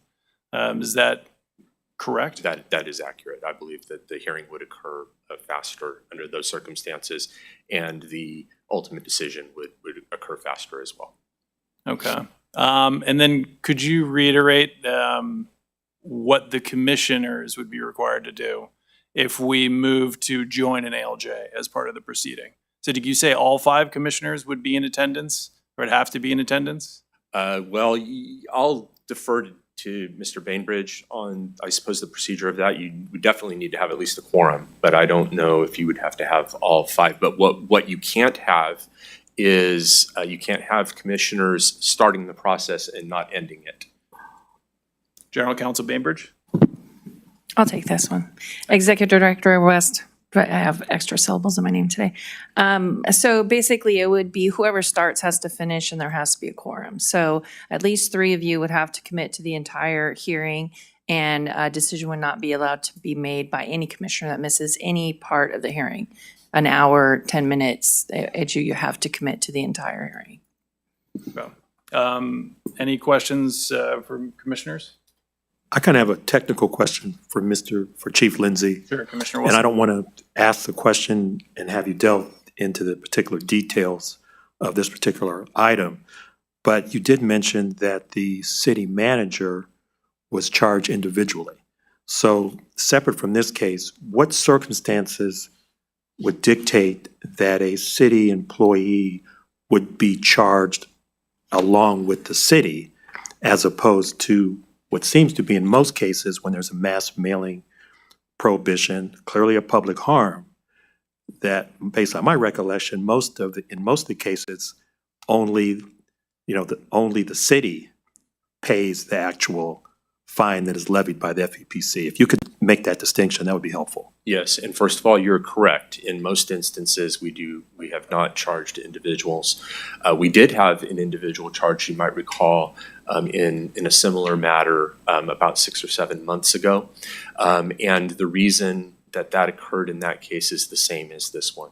There was a personal appeal that was attached to the mailer from that city manager that we believe additionally unambiguously urged voters to vote for that sales tax measure. But it's just a quick follow-up. So how is that distinguishable from a situation where a city council sends out a mass mailing, but none of the city council members are assessed a fine? Is there a legal distinction, or it just depends on the facts? It just depends on the facts. In this instance, there was, a personally signed letter from the city manager that was an appeal directly to the voters. And that's sort of where the distinction has occurred within enforcement in recent years. Thank you for the clarification. You're welcome. Commissioner Ortiz? Thank you. I have 2 questions. And I don't know, I quite didn't hear. The ALJ does not issue opine on the amount of a fine, correct? Or is the FPPC who decides the amount? He will, or she will, put a fine amount in there, but just as any other part of that proposed decision, that is still within the purview of the commission to decide whether that is the appropriate amount or not. Okay, great. Now, Galena, this is for you because you tried to explain it, but I didn't quite understand it. In the conclusion of this memo said, if at any next regular scheduled meeting, 2 or more commissioners indicate a desire to participate in the hearing, the matter will be scheduled for a hearing before the commission. Otherwise, hearing of this matter will be conducted before an ALJ. So the otherwise, is that when 2 or 3 commissioners have to be there, or with a hearing before the commission? That's a good question. So what happens is this process has been set up in the regulations to where the default is that the decisions go to an ALJ, the cases go to be heard. And it's only when 2 commissioners say, no, no, no, this case we want to hear, then the Before the process commission. changed before the commission. And then an ALJ comes and you all sit together and you hear it. So if the commission doesn't decides not to go down that route, then the ALJ will conduct a hearing on his or her own Right. volition. Do commissioners have to attend that ALJ hearing? No, and they usually don't. Okay. So usually you get it as a decision from the ALJ, and then you'll have a presentation, and then the commission will get to discuss it and vote on it and decide what to do. Right, thank you. One follow-up question. So just to be clear in terms of fine amount, and our discretion related to that. So it sounds like following the ALJ's decision, we would have the option to accept the fine amount. We could reduce the fine amount, and we could also increase it, correct? Depending on what the procedures are, could we consider the record, or is that not the case? The only thing that gives me pause is I don't recall off the top of my head if the fine can be, in this scenario, can be increased. My turn. General No, the Counsel fine, Cambridge. the fine cannot be increased. It can be decreased or accepted as proposed by the administrative law judge. The commission in that case would have to reject the entire opinion of the ALJ and basically redo the hearing. Okay. If they Have the wanted to raise ALJ the fine amount. do the hearing, or we would then Do it conduct on a your hearing? own, probably, yeah. Okay. And then it could be based on the record that was collected at the original hearing. Okay. And you could remand for that specific reason as well. I mean, if you felt that the judge, the ALJ did not follow the factors, for instance, or something like that in the correct way, you could do it that way. So considering, at least one of our priorities is expediency, it would seem that if we went forward with an ALJ proceeding, that we would likely be accepting the penalty amount that is suggested by the ALJ or reducing it. It would sound like this would be a pretty heavy burden to go ahead and pursue a greater fine amount. I don't know if that's a question for Mr. Bainbridge or Ms. West. I'll take it. So what has happened in the past was only one time in my memory that has the commission decided that the fine was too low. And so what they did was they decided to have a hearing on the record, which meant no additional testimony and no additional evidence. So they took the record from the hearing, reviewed it, and then modified the fine based on that. And that was the only time that I remember that happening. Okay, and what sort of time did that take? How long did that process take? It actually wasn't that timely since it was all just written documents in the legal division. It's really more their work. I wasn't in the legal division at the time. I don't know quite how much time that took. Any other questions from commissioners? Doesn't look like we have any. Just remind commissioners that we don't have to take any action on this item, but of course, we're going to take public comment before moving forward. Do we have any public comment on this item? Hearing and seeing none, I'm not inclined to make a motion to have the ALJ. commissioners join with the ALJ in that proceeding. I think it'll slow things down. I also, You're not inclined? I'm not. Okay, good. Sounds like there's two of us. Okay, so I'm proposing that, we take no action and that, pursuant to your recommendation that this go to a administrative law judge. I agree. That is not a motion. We don't have to take action. So. Okay, let's move on to, you know what? I think we're coming up to our lunch break. Is that correct? And our next item, I promised Commissioner Baker that she would be a part of it. So I think perhaps this would be a good point for us to take our break. Any concerns from commissioners in taking our break right here? Okay. All right, okay, break it is. Okay, we're gonna go for lunch break for Sasha, I believe, 45 minutes, is that correct? Okay, excellent.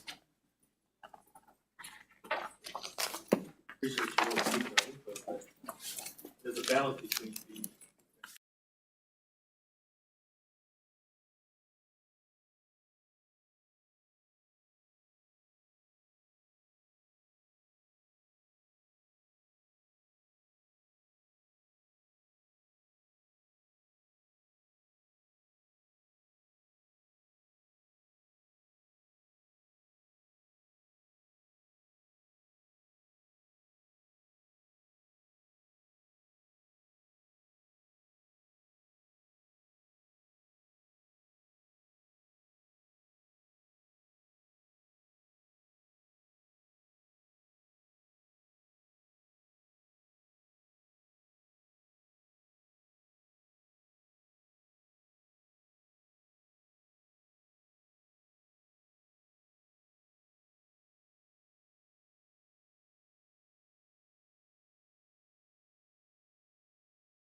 Good afternoon. We're returning from our lunch recess, and we're going to start with item 12, pre-notice discussion of proposed amendment to Regulation 18534, and I'll be welcoming up to the table Kevin Cornwall, Senior Commission Counsel. Good afternoon, Mr. Cornwall.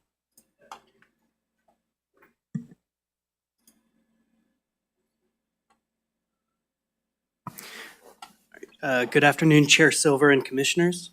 Today, I'm presenting for a pre-notice discussion a proposed amendment to Regulation 18534, which is distinct from 18524, which I'll also be discussing.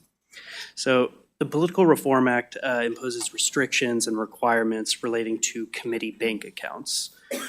For example, in 1988, voters approved a proposition that amended the act to require candidates for political office to maintain a single bank account for each specific candidacy. And then after that, the Commission adopted Regulation 18524 in 1989, in part to clarify that the temporary transfer of funds to higher interest-bearing accounts would not be considered a violation of that single bank account rule.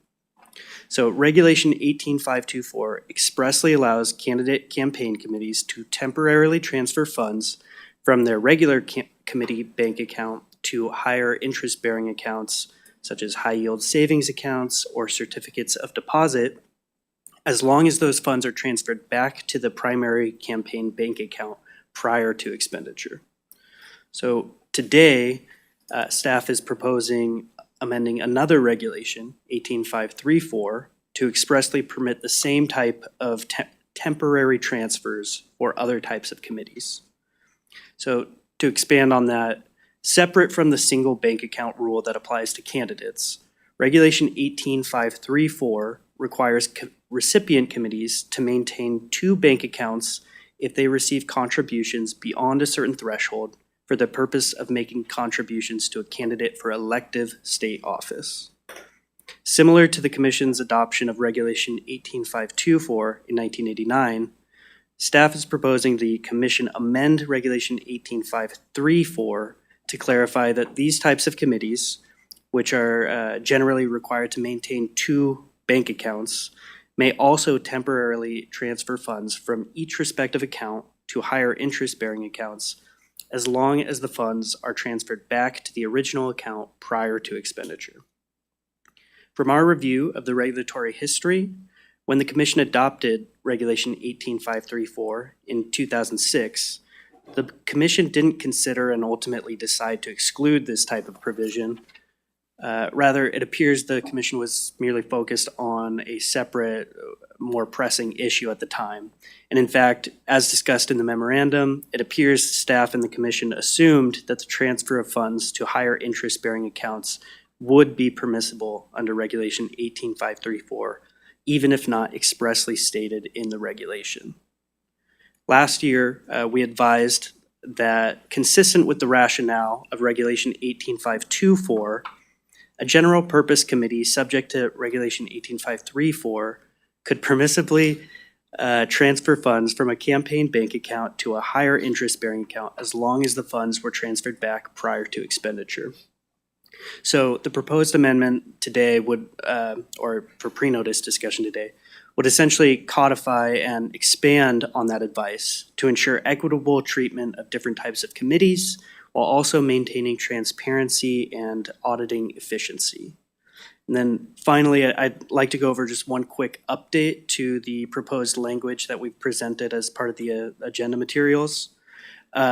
So with after consulting with our auditing team, we'd like to amend the language in subdivision G2, and we're working on specific language to go in there.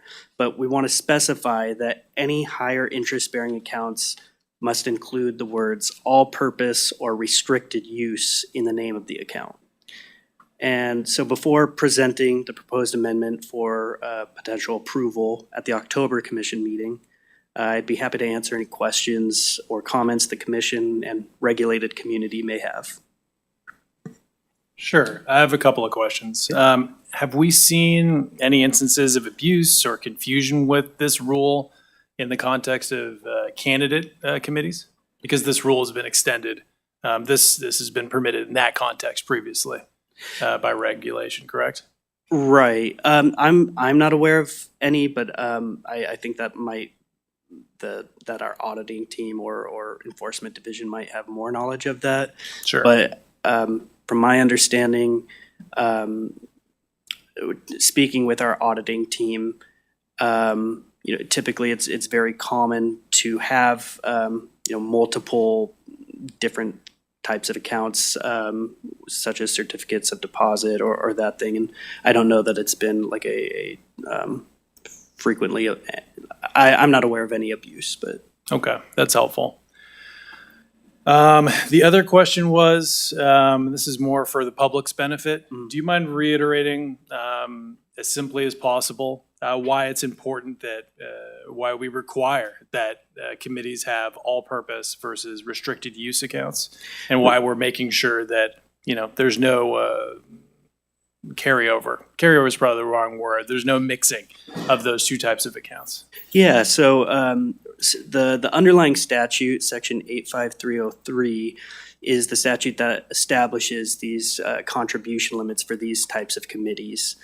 And when we first adopted Regulation 18534, it was after a long period in which basically our auditing team and enforcement division came to find out that even though these committees were subject to these contribution limits, they were still generally using a single bank account. And so this commingling made it difficult to track and basically interfered with an auditing trail. And so Regulation 18534 was initially adopted just to make that not an issue anymore. And so today we're just trying to extend the same clarification that 18524 has and say that, you're not violating essentially this two bank account rule by temporarily transferring funds as long as you're not commingling those funds from all purpose or restricted use accounts. Perfect, that's helpful. Any questions from commissioners? Okay, do we have any public comment on this item? No? Okay, well, as pre-noticed, we're not going to be taking any action on this today. So thank you, Mr. Cornwall. We're going to move on to item 13, 2024-2025 Budget Act. We're going to be welcoming our Chief of Administration, Ju Wang, up here. Good afternoon, Ms. Wang. Dr. Wang. Good afternoon, everyone. So I would like to submit the report as it is, but I do have the one thing I would like to add. So the 2024 Budget Act promotes the government efficiency through approved ongoing budgetary reduction in 2024, 2025, and beyond. So the Department of Finance will work with agency and department over the coming months on those required reduction. Currently, we don't have the exactly number and the detail for those required reduction. However, we will begin preparing now to identify potential cost-saving measures that best fit our operation and program needs. So we will report back to the commissioner once we get more detail from finance about our budget in the current year. And I'm happy to answer all the questions if you have. Yes. Commissioner Ortiz. Thank you. Is this 19,630,000 a reasonable amount for the commission? And I asked that question because I recall there have been legislative proposals that are going to increase the burden on the commission and the staff. And at times, there have been a discussion whether for a specific new requirement from the legislature, will the commission have enough staff to meet those obligations? And there have been a couple of them. So I'm wondering if those need for new staff is included in the 19 million. So all the enroll, approve the legislative bill, yes, it's already in there. Okay. But we still have a couple pending legislation bill. We're gonna submit the BCP later once we got the enroll and approve. Okay. Thank you. Commissioner Wilson? Chief Wang, just a kind of a general question. You touched on kind of one of the questions that I had in response to Commissioner Ortiz's question. This 19,630,000, how does that compare to just roughly this year's or the last fiscal or this fiscal year's budget? What was the 23-24 budget? How much of an increase is this proposed budget for 24-25? So compare the past year? Yes. So because we have the new BCP approved regarding the local ethic training, so we got a new position. So compare the budget, so we have increase compared to last year because we got new position. Right. So was last year's budget like 18 million, 17 million? Yes, I think it's 18 million. I don't have exactly number, but you're right, it's around 18 million. I don't know if I was just guessing. It's a different, so it would be one position. Okay. And with the state operation as well, associated with position. Okay, thank you. Any other questions from commissioners? Any public comment on this item? Okay. Let's move on. Thank you again, Chief Wang. We're going to move on to our legislative update. Senior FPPC Legislative Counsel Lindsay Nakano. Good afternoon, Ms. Nakano. So do we have any exciting updates just in the past few hours or so from the appropriations committees? Good afternoon. Unfortunately, no, not yet. The appropriations committees are meeting on the suspense file bills, I think starting at 1, so pretty much right now. So no updates yet on those bills, but I do have some other updates that I'd like to share with you all today. I'll pause you for one moment. Would it be helpful to you, since you're tracking all these, for us to take up the exact staff reports right now? You can watch that information as it comes in, totally up to you. No guarantees that they would get to our bills in that time. There are hundreds of bills that they're reviewing, so we could get to a couple of them before then. What I could also do is come back at the end of the hearing if there are any updates, if that's agreeable. Otherwise, I can include that update. Yeah. Okay. Thank you. All right, there are 21 active bills that amend the Political Reform Act or Section 1090. That number includes 5 2-year bills, which are bills that were introduced last year in the first year of the legislative session and which have been revived this year and now have another chance to move forward. Many of those bills were recently brought back, so that they unfortunately don't appear in the written report, but I'll describe them today. Because there is quite a high volume of bills active right now, I'm going to focus my update on 5 areas: commission-initiated legislation, the 2 bills that amend Section 84308, those are at the end of the written report, newly revived 2-year bills, newly signed legislation, and updates on bills that will not be moving forward. If the commission would like to talk about any of the remaining bills, I'd be happy to give updates and answer any questions. First, on to commission-initiated legislation. The first 2-year bill I'll talk about today, AB 868 by Assemblymember Wilson. This bill relates to the Data Act. Generally, the bill would create a publicly accessible record of campaign advertisements that appear on online platforms. That bill was set for today's suspense hearing in the Senate Appropriations Committee. So we don't have any updates on that bill yet, but it is set for hearing. AB 1170 by Assemblymember Valencia. This bill relates to electronic filing of Form 700s.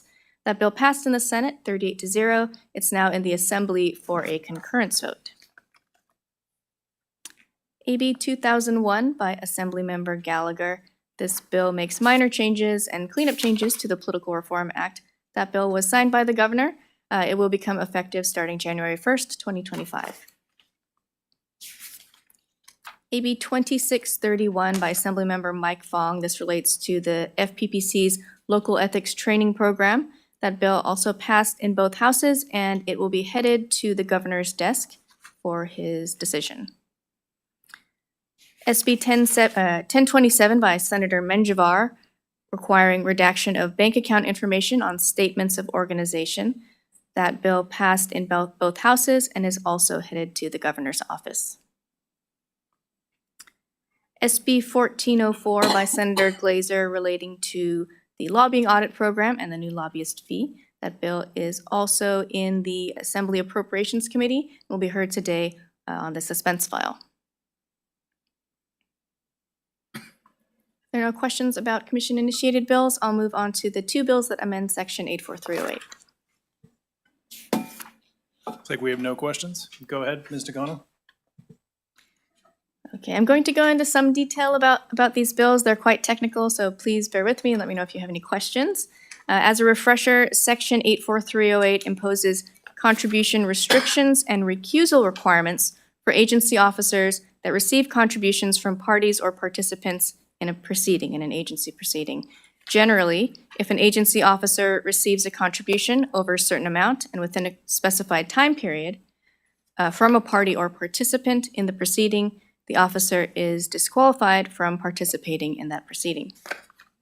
In 2022, the legislature expanded Section 84308 in part by extending the bill's provisions to elected local officers. Previously, the section exempted elected local officers from those rules. Since that expansion, FPPC legal and education staff have created detailed educational materials and new training opportunities and have issued advice, though some agencies and agency officers have expressed various implementation concerns. The two bills, SB 1181 by Senator Glazer and SB 1243 by Senator Dodd, both aim to address concerns raised by the regulated community. They have become more similar throughout the year, and additional amendments will likely occur to both of those bills in the next week or so, but there are some important differences that I'll highlight today. Those differences are in four main areas. Those are contribution limits, exemptions for certain kinds of contracts, changes to the definition of when a proceeding is considered pending, and limiting disclosure and recusal to final decisions in the proceeding rather than all decisions. Regarding the contribution limit that triggers disqualification, the limit is $250 under existing law. SB 1181 currently retains that limit, but there may be forthcoming amendments that raise the limit, possibly up to $500, or a variable limit up to $500. SB 1243 raises the limit to $1,000. Both of the bills would add exemptions for proceedings involving certain categories of contracts. So proceedings regarding these contracts would not trigger the special contribution limits or disqualification. Both bills exempt contracts between two or more agencies, contracts where no party received financial compensation, and the periodic review of development agreements unless there's a material modification or amendment. SB 1181 would additionally exempt contracts valued under $50,000, the periodic review or renewal of competitively bid contracts unless there are material modifications or amendments, and other modifications or amendments to contracts that are otherwise exempt. Both bills add a definition for what it means for a proceeding to be pending. This is important because defining when a matter is pending determines when the contribution restriction and disclosure and disqualification requirements apply. Both bills alter the definition of pending compared to the definition in regulation. SB 1243 significantly narrows the definition in a couple different ways, or more significantly narrows the definition rather. First, one of the elements in the definition in existing regulation is that a proceeding is pending when it is reasonably foreseeable that the decision will come before the officer. SB 1243 narrows this such that a proceeding is pending when the decision will come before the officer. So SB 1243 requires a higher threshold for certainty that the decision will come before the officer rather than it just being reasonably foreseeable. Second, under existing regulation, a proceeding is considered pending for a party or participant when the proceeding is before the agency for its decision or other action. SB 1243 narrows this provision to provide that a proceeding is considered pending for a party or participant when an application is filed with the agency. Not every proceeding is initiated through the filing of an application, so SB 1243 would require that those proceedings, or would provide that those proceedings that are not initiated through filing an application would not be covered. Last, under existing law, if an officer receives an over-the-limit contribution from a party or participant, or an agent of either, the officer must disclose contributions and recuse themselves from participating in any decision in the proceeding. SB 1243 limits the disclosure and recusal requirements to only the final decision in the proceeding. This means, for example, an officer could receive an over-the-limit contribution from a party in a proceeding and still participate or otherwise influence interim decisions in that proceeding. Now, there's a lot of information, but I'll pause here for any questions from the commission. That was a lot of information. You did an excellent job running through it and specifying the differences. I think it would be helpful, though, if we could run through a hypothetical and see how, the official in that hypothetical, those involved, would be treated differently in each one of these situations under current definition of pending, I should specify, versus the definition of pending in the Glazer bill, as well as Senator Dodd's bill, which is 1243. I believe Glazer is SB 1181. Is that correct? Yes. Okay. I don't know how you keep track of all these, Lindsay. Me neither. Would you be able to do that? Could you walk us through a hypothetical on how an individual, an official would be treated differently under each of these? I know it's a very complex area of the law. So if you're not prepared to do that, I completely understand. I think you have flushed out the differences between each one of the rules. I just thought it would be helpful to have that. Is there any particular change that you would like the hypothetical on? I think there's a number of changes in both bills, so if there's something specific. Correct, yeah, on the pending piece. So for example, you mentioned the knowledge piece, right? That would be eliminated in the Dodd bill in 1243. Could you give us a hypothetical of how, a situation would be treated under current law versus under the Dodd bill? I can try, and please, our general counsel, please correct me if I am in error at all. But under the Dodd bill compared to Senator Glazer's bill, under Senator Dodd's bill 1243, the proceeding, the decision must be one of the components is that the decision will come before the officer. So that implies some kind of knowledge requirement. Maybe it needs to be agendized, maybe it needs to be published somehow, but rather than it just being reasonably foreseeable, they've received an application, if they've received some sort of information that this will come before them, there has to be something more concrete. And I don't think we've interpreted exactly what would qualify for either, but generally there would have to be some reason to know, I believe, that this will come before the officer rather than it just being a likely possibility. Okay, that's helpful. It sounds like there's a lot still up in the air with these two bills. It sounds like there's a lot of stakeholders that are trying to get amendments. There's a lot of amendments, changes that are being considered by both offices. Is that the case? It sounds like you laid out contribution limit threshold for triggering a conflict is something that's being considered. What were the other items that are being considered by those offices? I'm more aware of what Senator Glazer's office is considering at the moment. They're considering some changes related to agents. And let me see if I can pull that up just a moment. And I believe it was definition of agent. That's what I think we discussed. Okay, so definition of agent. And then we have the contribution limit. And like you mentioned, I know Commissioner Baker is on the call now, so I don't know if she heard the piece about potential amendments related to contribution limit threshold. Currently it's 250 in the bill, currently 250 in law. I'm referring to 1181, Senator Glazer's bill. His office is at least considering or is providing some sort of indication that they may consider moving that up to 500 or leaving it at 250 as a floor and offering local jurisdictions the opportunity to raise it themselves up to 250, or I should say 500, right? For as far as I'm concerned, I think that latter approach is problematic. I think this is already a difficult area for the FPPC to advise on and for locals to advise on and for citizen watchdogs to track, right? So if we have different thresholds for this law across the state of California in different jurisdictions, it's just going to add another hurdle to those advice efforts and enforcement efforts, in my opinion. I've discussed this before, that I think something doesn't reconcile for me why we would have a contribution limit threshold. It's lower than the gift limit threshold. So I think that's something that Senator Glazer's office would want to consider in deciding how to approach that. I think I'm going to open it up from there to other commissioners to see if any other commissioners have comments or questions on these two bills. Any other comments or questions? Commissioner Wilson? Yeah, mine is more technical, so I'll defer. I saw that Commissioner Baker and Commissioner Wood have a question, but mine is more technical, so I'll defer to any other commissioners before I pose my question. Commissioner Baker?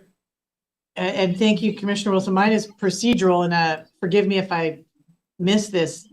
Which of these, since today is the suspense file, if the suspense file is not done yet, and if they all made it out, or I may have missed that, and I apologize for making us go through it again. I can give a quick update on that. At this point, we don't know. The suspense hearings started at 1 p.m. today, so unfortunately no updates there. Both of the 84308 bills did not have any significant costs, so they are not in the appropriations committees. Gotcha. And I want to defer to Commissioner Wilson's technical question, and I have more substantive thoughts on these bills, but thank you. Commissioner Wilson? Yes, thank you, Councilman Nakano. Given that these bills are furtherance of the act, they require a 2/3 vote. But just based on a quick review of the measures, neither one of them take effect immediately as an urgency bill. So my assumption is those bills would not take effect until January of next year. If one or both of these measures were to pass, what would be the practical circumstance that the FPPC and local governments would be facing, because wouldn't they still be under the existing law up until the end of this year? And then, based on which bills pass, those provisions wouldn't take effect until January. So it seems that even though an urgency clause could have been put in the measures, this election cycle would preclude the application of these bills. Is that correct? That's right. There's no, as you noted, there's no urgency clause, so they wouldn't take effect until January 1st. And so we would be operating under existing law until then. Thank you. Could we suggest to the bill's authors that they include an urgency clause to make this a cleaner transition at this juncture, or is that not possible? Was that where you were going towards, Commissioner? I wasn't recommending that. I was posing a question because my assumption is that it's by choice that they don't include an urgency clause, but it could have, if it was inadvertent, then adding an urgency clause might very well make sense, because the vote threshold is still going to remain at 2/3 either way. It's not impossible. I think I would like to consult with our legal division as to whether they'd be prepared to provide advice on and otherwise administer those sections if they were to take effect immediately, but it's not impossible. Okay, that's it's a good thing for us to consider as well, the enforce the burden on our advice unit. Commissioner Baker, you mentioned that you had some other comments, questions? Thank you. This was really about if either author has requested at this stage, which is late in the legislative process, we're going to see what comes out of the Appropriations Committee and heads to the floor, if either author has asked for our support, because this is such a substantive area for us. And we as a commission, or certainly as individual members, may have a real preference for which one of these bills goes forward, given how much work we've already put into the underlying original legislation and the regulations, and that will be the primary implementing organization. I wonder if they've asked, and open to colleagues' thoughts on picking a bill that we would support. I wouldn't recommend opposing one, but if it makes a difference for the floor vote, if these head to the floor and we have a consensus on where it should go, if this is the time to weigh in.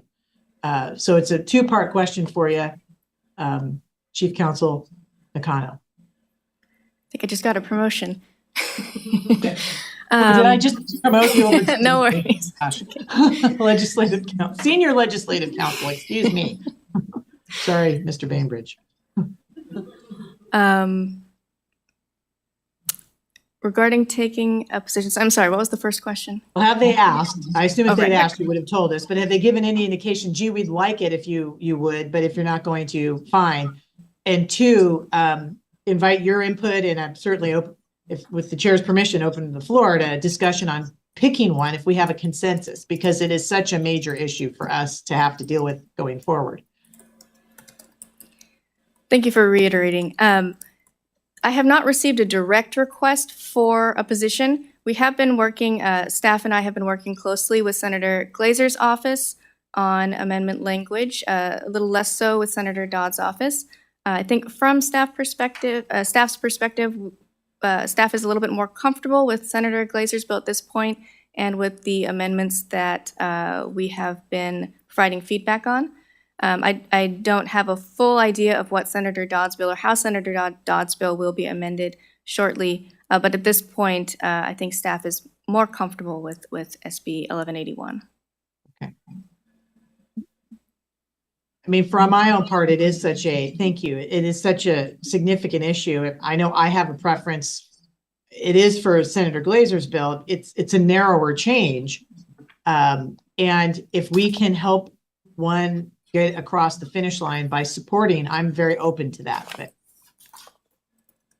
I'll leave it there. So here's my only concern with that. So based on what Ms. Nakano is saying here, it sounds like there's a lot that is still being considered for this piece of legislation, both of them. And they could change significantly between now and when they're ultimately voted on or signed by the governor, right?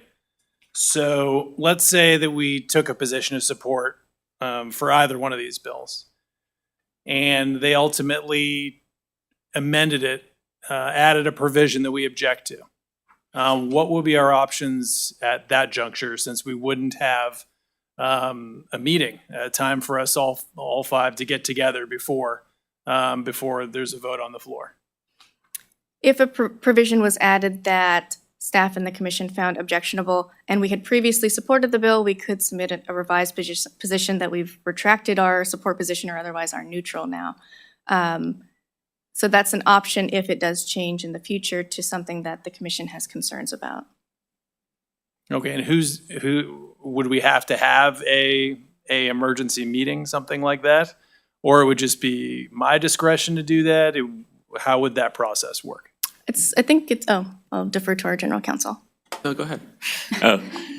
In the governance principles between meetings, the chair has the ability to act on behalf of the commission. So this is the sort of circumstance.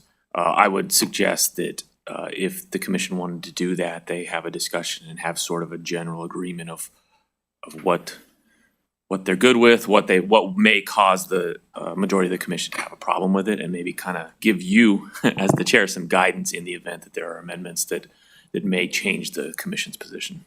Okay, that makes a lot of sense.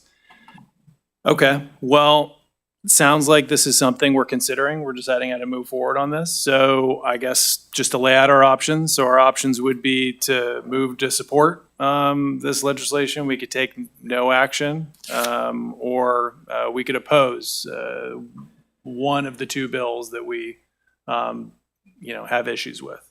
Right? I guess there's far more options than that, but that seems like that is what it's on the table. Go ahead, Commissioner Wolf. Yes, Chair, when you say neutral, that means we would not be taking a position. Correct. Okay. So I'm going to open it up to the commissioners. So Commissioner Baker, clearly you have a preference for Senator Glazer's bill over Senator Dodd's, and are at least considering a position of support. I do, just on individually, also very much based on the work that Ms. Nakano has mentioned, our team has been able to do, and that they're more comfortable with that one. I'm comfortable remaining neutral. I don't know that our endorsement will tip the scales for one bill or the other. I just know we stand for something. If there's something that we have a preference on, it's our opportunity to say, we think this is better policy than the other. And that's where I feel.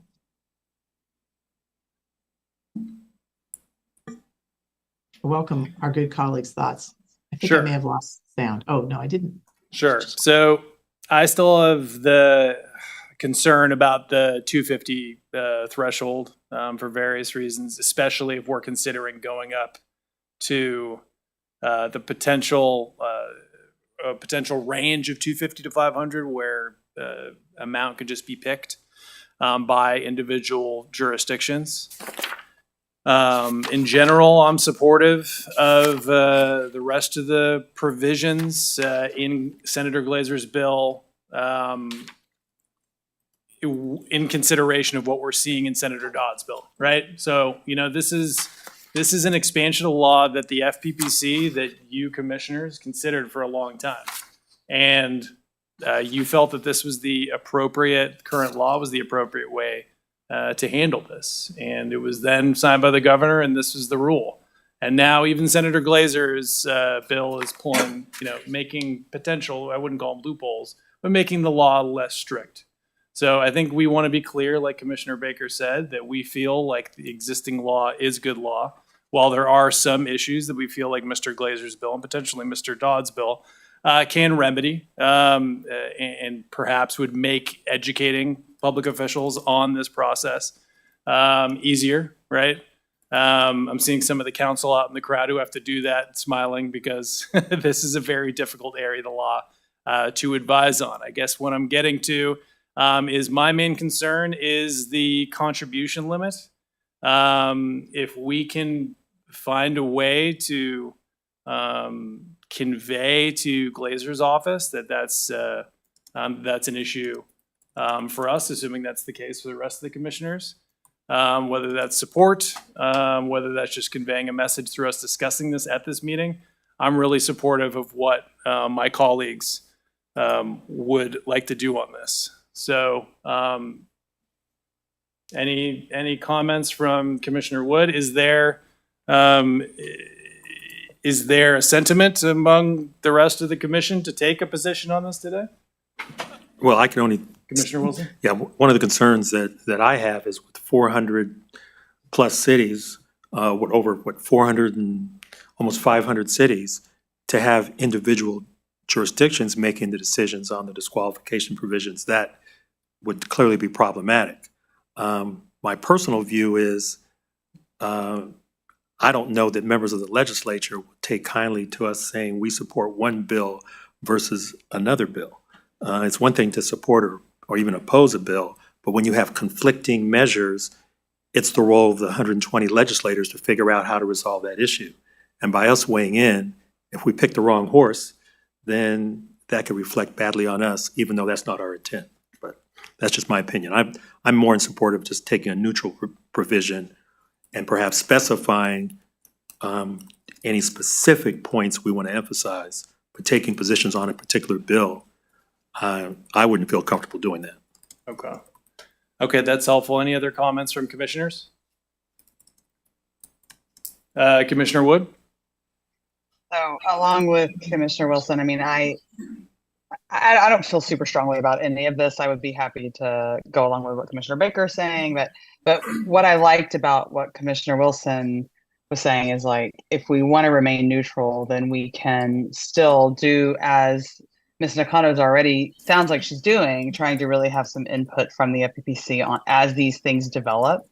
But I could kind of go either way with it. So I do lean toward Glazer, but I also think Glazer's bill, but I also agree that having all the different jurisdictions set some of these thresholds is a little complicated. Okay.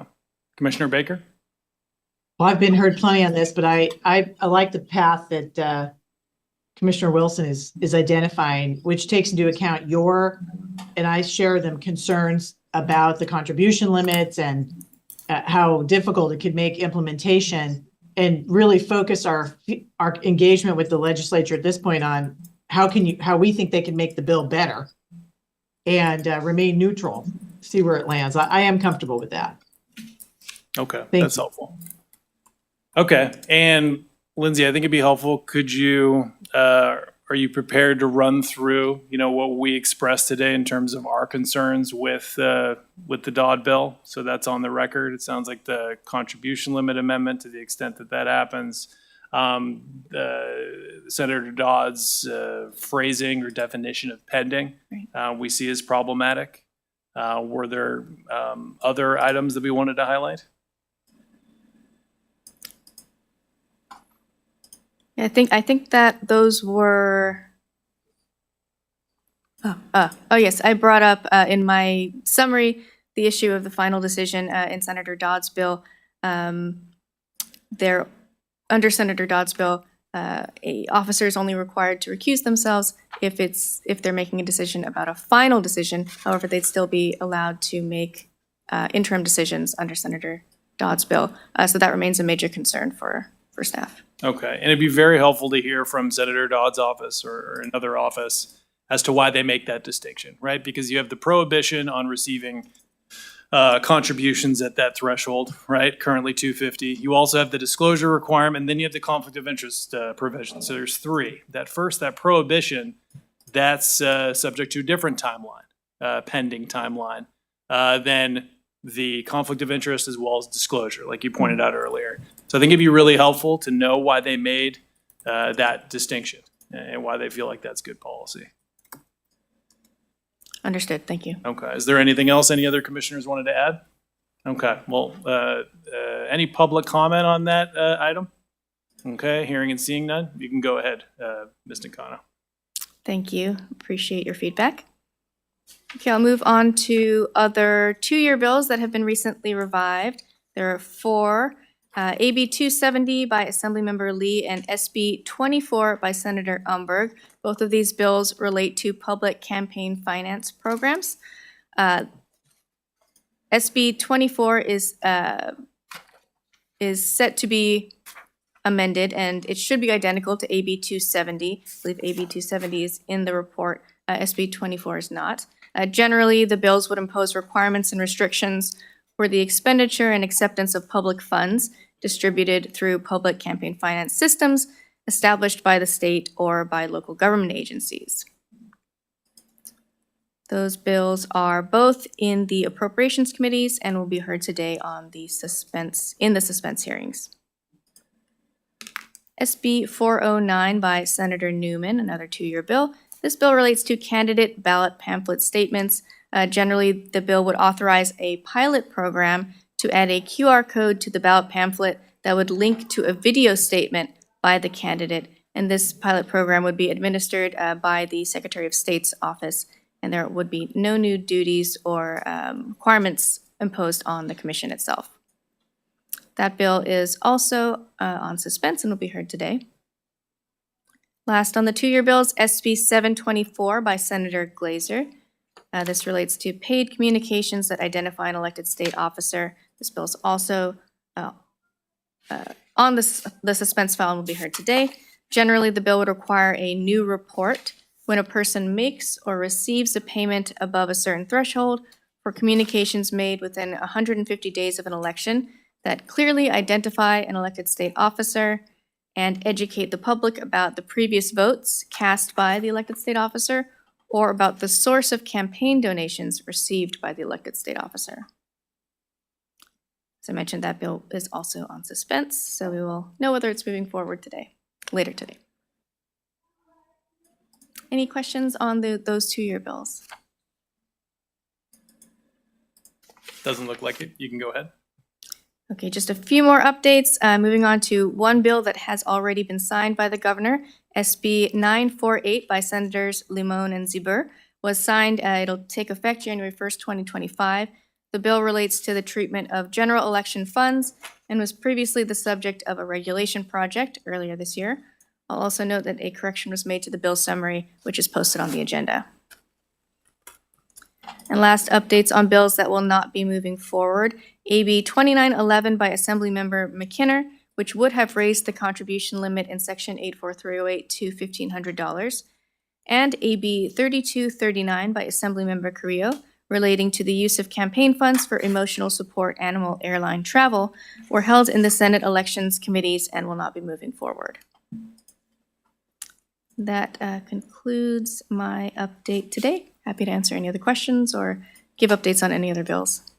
Great. Would you mind running through AB 2355, the Carrillo Cervantes bill concerning artificial intelligence disclaimers? I don't know if we brought that up at our June meeting. Yes.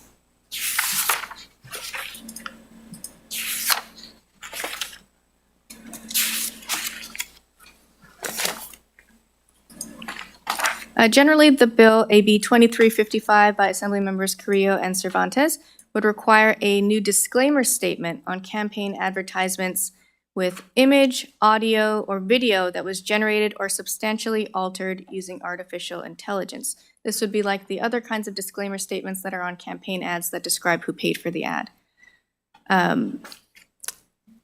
Commission staff have noted some concerns about enforcement, namely because this is an area that the Enforcement Division currently does not have expertise in, identifying what images or videos were manipulated with artificial intelligence.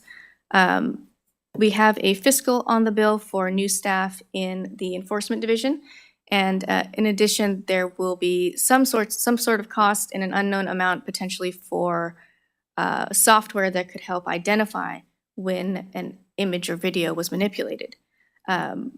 It's from our research and staff's research so far, the software that exists is not 100% accurate, so this would be challenging for the Enforcement Division to enforce effectively.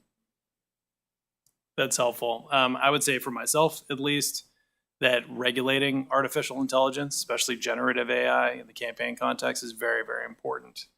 It sounds like we did, though, identify some issues with this bill in terms of enforcement, which is really the reason why I think you create any of these bills, so that you can have something on the books that can actually be enforced. We're not trying to signal to the public, we're trying to make sure that we get something done and make elections clearer and more transparent. In terms of having some sort of AI detection software, has the author's office indicated that their research has shown that there's any vendor or any reliable software that they would suggest using? Not that I'm aware of. This is such a new area, and other jurisdictions are looking into doing similar kinds of things, but I don't believe the enforcement matter has been resolved at this point. Okay. Well, that'd be helpful if we could connect with them on that piece. I assume you've already relayed along to them that we have this concern in regards to enforcement. So hopefully they can give us that additional information, because, you know, the spirit I absolutely agree with. I think we want additional disclosure. I think we want the public to know if what they're listening to or they're watching is fake, right? It's very obvious. Just a question of how we can do that effectively with enforcement. Any other questions from commissioners, comments on that item?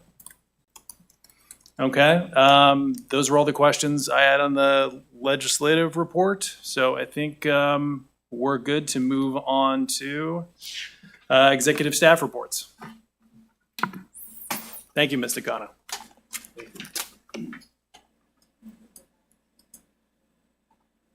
Sure. It's a good point. Executive Director West suggests that we go back to item 11, no action closure letters in enforcement. So I'm going to welcome back Chief Enforcement Lindsay to the table here to discuss that with us. Welcome back. Thank you very much. Good afternoon, Mr. Chair and Commissioners. We're going to talk a little bit about closure letters. Before you do, Mr. Lindsay, I'm going to give, since Commissioner Baker asked for this item, I'm going to give her the opportunity to open on this. But of course, she can defer to you to begin the discussion if she would prefer to do so. Thank you, Mr. Chair. I'm happy to defer, and I think I gave a little preview at the last meeting. My original interest in this came from a particular closure letter, but I'm sure we're in good hands with Chief Lindsay, and we'll go from there. Perfect. Thank you. I guess we shall see. Thank you. I did actually, we did create a couple of slides that we thought would be helpful here, if we can pull those up. The first slide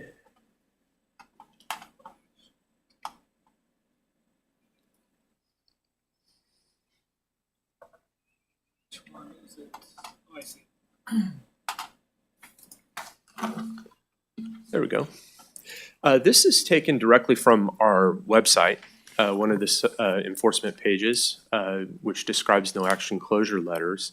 And this is a direct quote.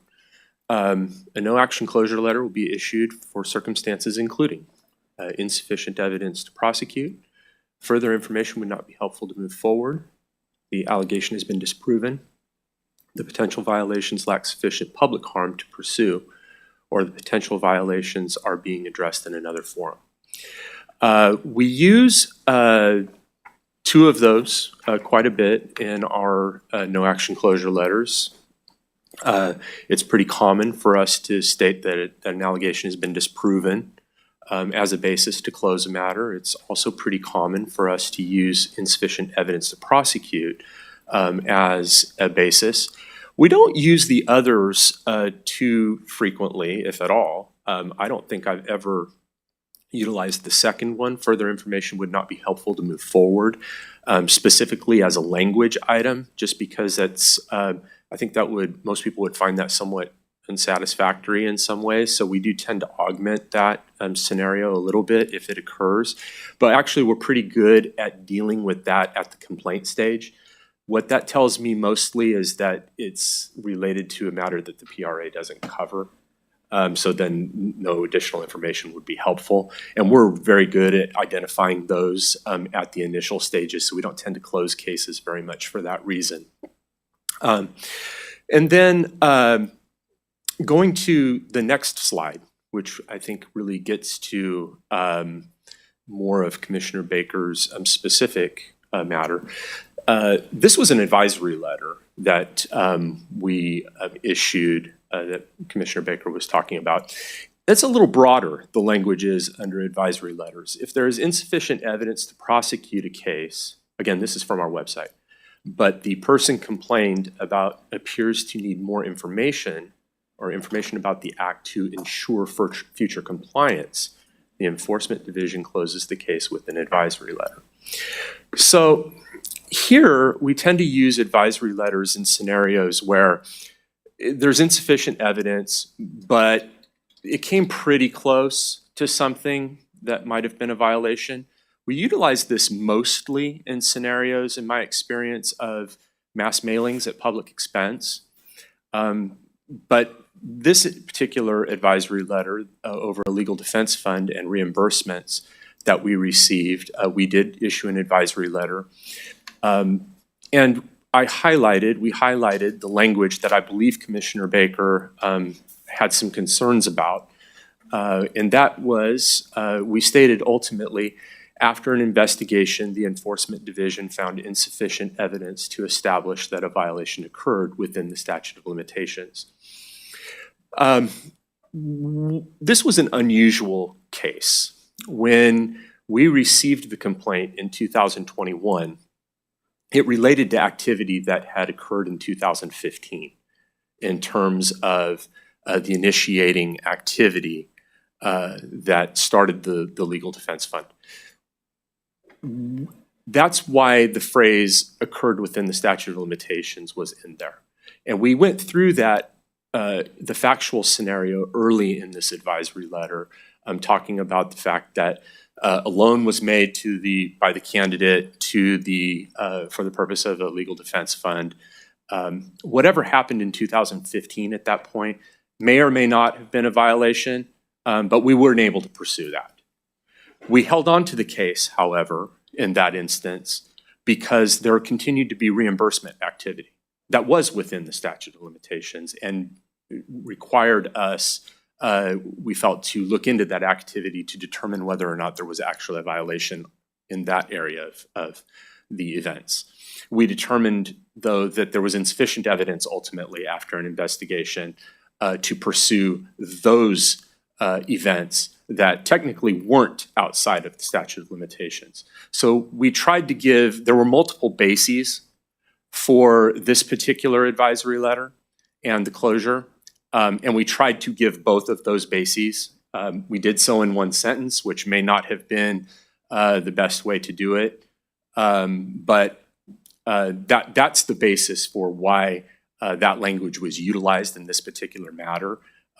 We were hopeful that the initial explanation of the events that had transpired made that final, more conclusory sentence understandable. But I'm open to whatever further questions that the commission has on this. Can I?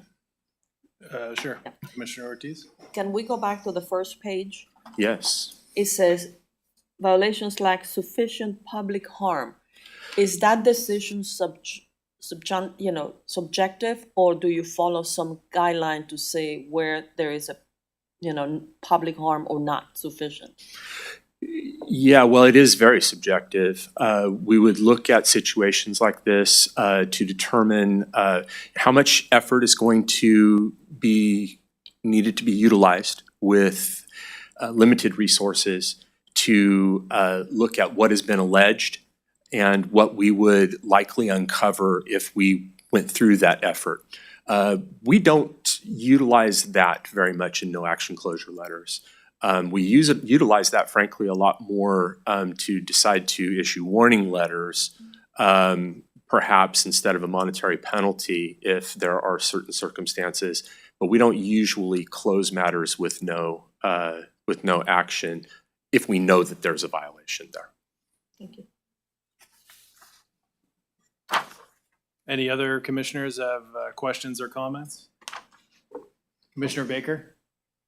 Thank you. First of all, I want to thank my colleagues and Mr. Lindsay for having this item on the agenda and for the explanation. I have a little more background on why I rose it to that level as opposed to just one-on-one chatting with staff about it to understand it, because this was an unusual sentence. When we see the closure letters or advice letters or otherwise, and we usually don't actually see the closure letters, but when we see them, you kind of see some standard language. This one popped up because there was a news article that came out after, which reported, if I remember correctly, that this was closed because there was a finding of insufficient evidence. And kind of quoting the letter. And my sense was I picked up the phone and I called Director West to say, since this is a closed matter, can you tell me more about what was in the closure letter? And I understood from that conversation there are some areas that are language is commission driven, like a prior commission has weighed in on this before any of us were on the commission about how to say things. And so I wanted to know if any of this language was from a prior commission, because if it was, this commissioner felt that did kind of mix the concepts, like either you're outside the statute of limitations or you're not. And by mentioning insufficient evidence, it makes it sound like there wasn't anything here to see, there was no violations, and it's lost by being in the same sentence with statute of limitations. So that's the full background about why I brought this. There's a secondary issue here about legal defense funds and how that triggers further time on the statute. But my question to Mr. Lindsay with that background is any of what language was used here on this particular sentence, is that from prior commission direction of any kind on how to characterize the statute of limitations?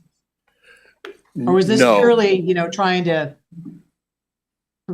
do it more customized? Yeah, it was purely to try to do it more customized based upon the unusual fact pattern and to try to give a better understanding as to the full reason for the closure. There was a statute of limitations component to it, not because we allowed the statute to run, but because it had already run by the time we received the complaint. But that's still an issue, we thought, that needed to be highlighted.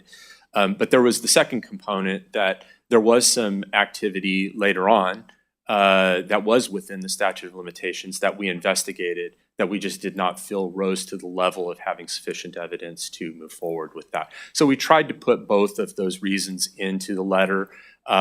It may have been better to parse that out in 2 or 3 sentences. I don't disagree with you. We're certainly going to look at that, especially the amount of discussion that we've had about this. But that's what we intended to do. I appreciate that. I think that's a good course of action to go, particularly because it got the very coverage you can anticipate which is nothing to see here, insufficient evidence. Of course, the reporter could have written it differently, but that's the case. So the other reason for bringing this up was about the statute of limitations and legal defense funds separately. So I wonder why, if the legal defense fund, why the repayment of the loan didn't extend the statute of limitations. Because that was I understand that may be commission policy, I'm not sure. And if it isn't, and it's something in a statute, I'd like to know about it, because if we might want to address it someday. Yes, there was a 2015 set of events, but I wondered why the 2021 loan repayment didn't reignite or whatever, the statute of limitations, why it kept it from running. Because they're separate acts, we're forced to look at a statute of limitations from the act itself. So the act of the loan, in this instance, creating the legal defense fund, that was open and shut at that point by the time from 2015 to 2021. The act of repaying through contributions, that's a different act that has its own new statute of limitations. It doesn't really revive the initial triggering event. And that's internal sort of judgment or policy about it, or just the longtime practice? That's just the law on statute of limitations. Okay. Yeah, it bugged me. So I got that. Thank you. Oh, And you're welcome. the other reason for having to spend so much time on it is we've talked about, and I hope this can be something we address in the coming year, for as long as I still remain in the commission, the need to audit and inspect legal defense funds, because they don't get that kind of same review. And I'm wondering if the only reason the legal defense fund was looked at here is because you went to the underlying actions from 2015 to begin with. And otherwise you never would have been able to look at a legal defense fund. I don't think we audit them on the random audit or otherwise, if I'm correct about that. And just reviewing this letter made me want to look at that possibility either by regulation or if we need to do legislation. Those are my 3 points about this letter. I don't know if you want to comment on that or if that's something for our audit chief or Mr. Bainbridge. Yeah, I think I would defer on that particular question, Commissioner Baker.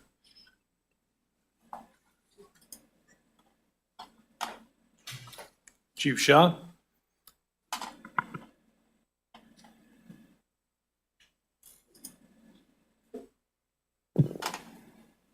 Good afternoon, Chief Shah, Audits and Assistance Division. We currently do not select legal defense funds as part of our random audits. We do, when we select a candidate for audit, we do look at any other open committees. And as I mentioned earlier, legal defense funds is one of those committees we would look at if it was open during the audit period. And we would audit it if there was any reason for us to start an audit on that. I hope that answers your question, Commissioner Baker. That's very direct and straightforward. My hope is that we put on the potential either regulation or legislation for the future is if we want to include legal defense funds, because they are otherwise, unless they're part of a separate audit, you don't have the ability. And I think that's important. Thank you. I second that. I think that's a great idea. Any other questions for Chief Shaw? Okay, so quickly, just putting a bow on this. In the future, would a better alternative to having a sentence like this be, splitting up the allegations that are within the statute of limitations versus the ones that aren't, advising on the ones that are, and then saying that we're not going to take that we're not taking any position on the veracity of the ones that are outside of the statute of limitations. Is one thing to note that I don't know if we touched on is, and I could be wrong about this, so please correct me, advisory letters in contrast to warning letters. We issue those, and after they're issued, the recipient of that letter, they can't reject it in the same way they could reject a warning letter, correct? That's correct. Right, so I think we have to be careful to make sure that we're not giving the impression that someone has violated the act outside of the statute of limitations in an advisory letter that they're not going to be able to collaborate with us on. With that said, I agree with Commissioner Baker. I think we need to be cognizant of the fact that these advice letters, warning letters that we're putting out, we just have to assume that, you know, the editor of the Sacramento Bee or journalists at the Sacramento Bee are going to be taking them word for word. So we want to make sure it reflects well on the commission before they're put out, and it doesn't mislead the public at all. And that's all I have on this item. Any other comments on this item? Okay. So let's move on to our, do we have, and we don't have any public comment? Okay, great. Let's move on to executive staff reports. So that's going to be item number 15. And I guess we can start with Mr. Lindsay because he's already right here. Sure. Hope you enjoyed the break that you had for a little while without me. So we also have for the Enforcement Division report, one of the things we were going to do is try to pick up and complete the policy directives presentation that we started in June. We got pretty far into it, but I will maybe make some supplemental comments and some of the earlier stuff since we have a new report with new data and whatnot that you have received as a part of this meeting. You mean this?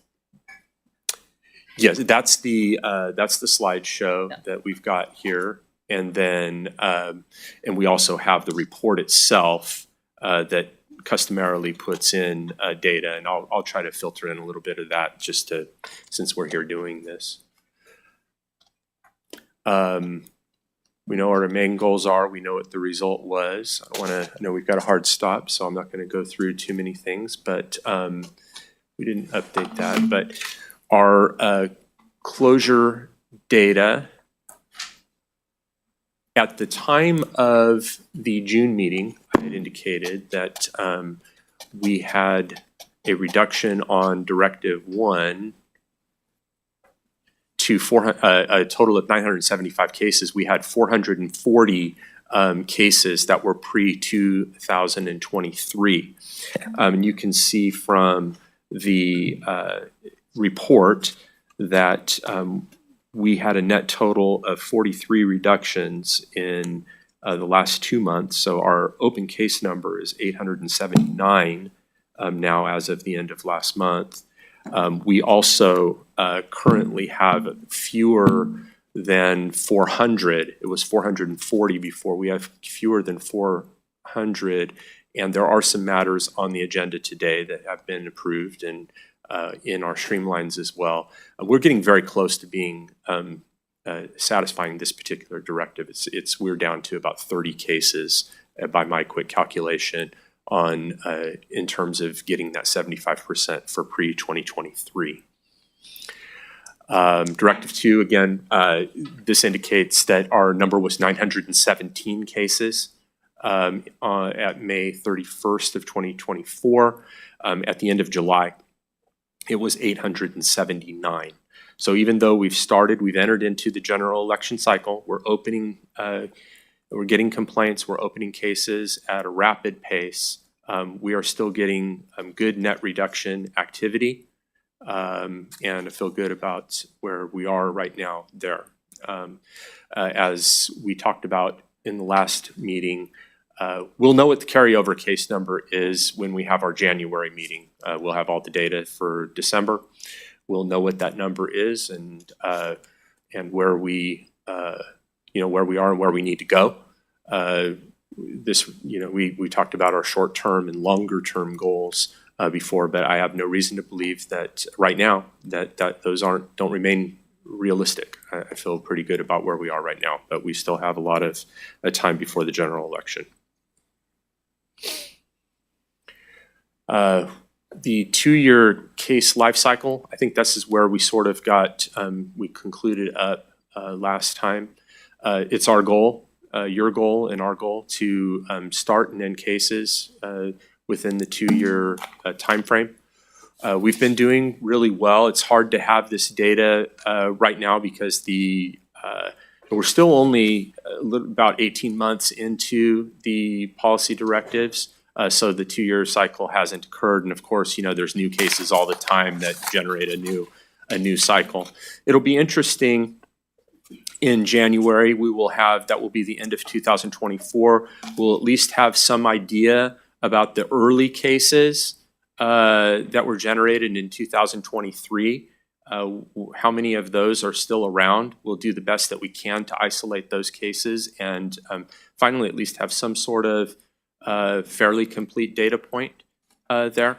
But of course, there are cases that come in virtually every day.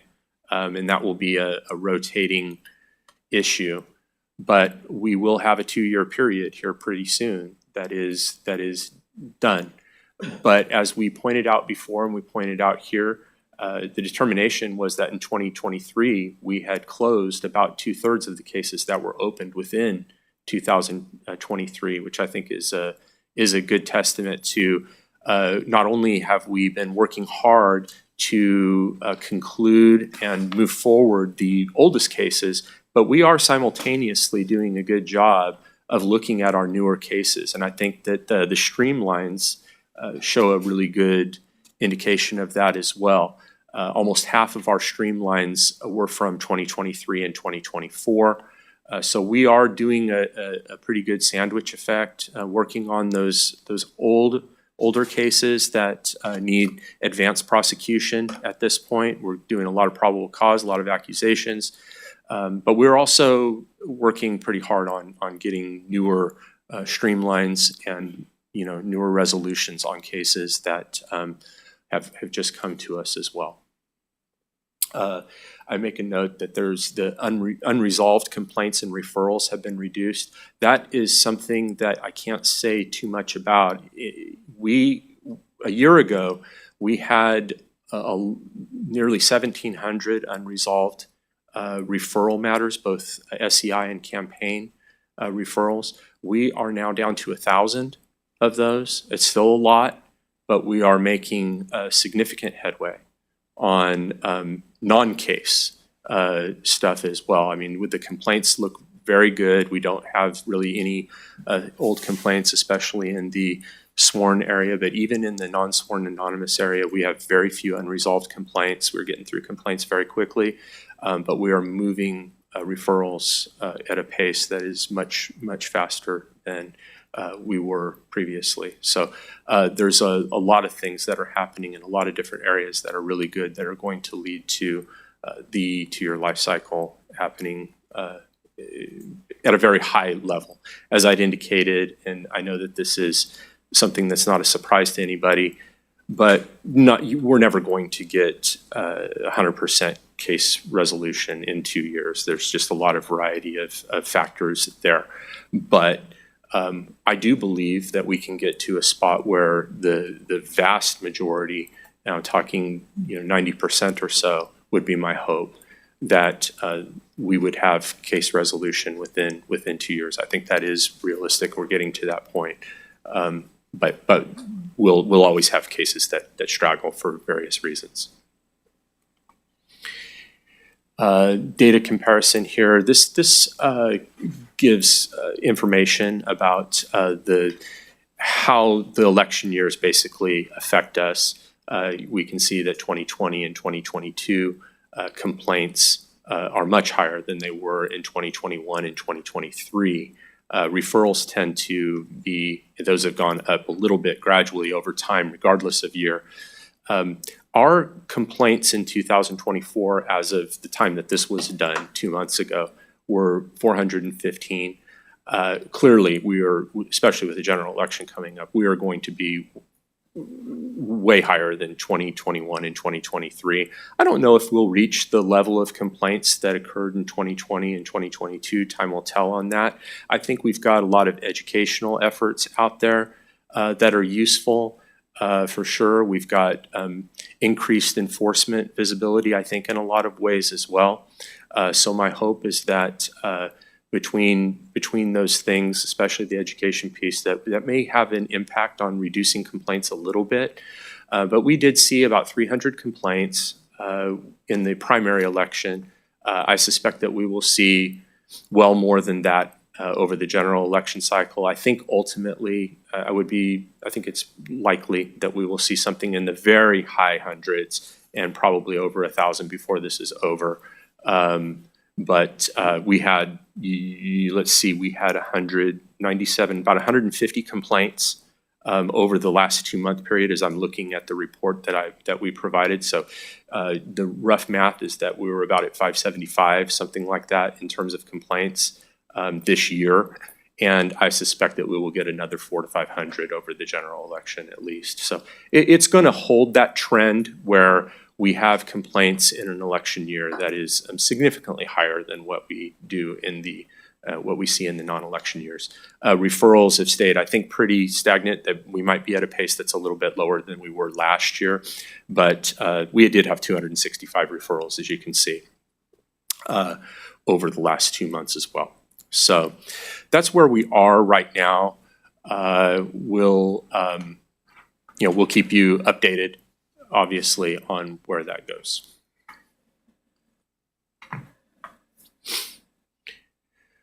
All right.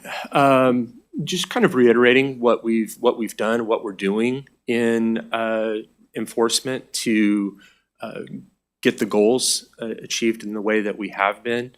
We had the restructure, obviously, with intake in February of 2023 that we've talked about quite a bit.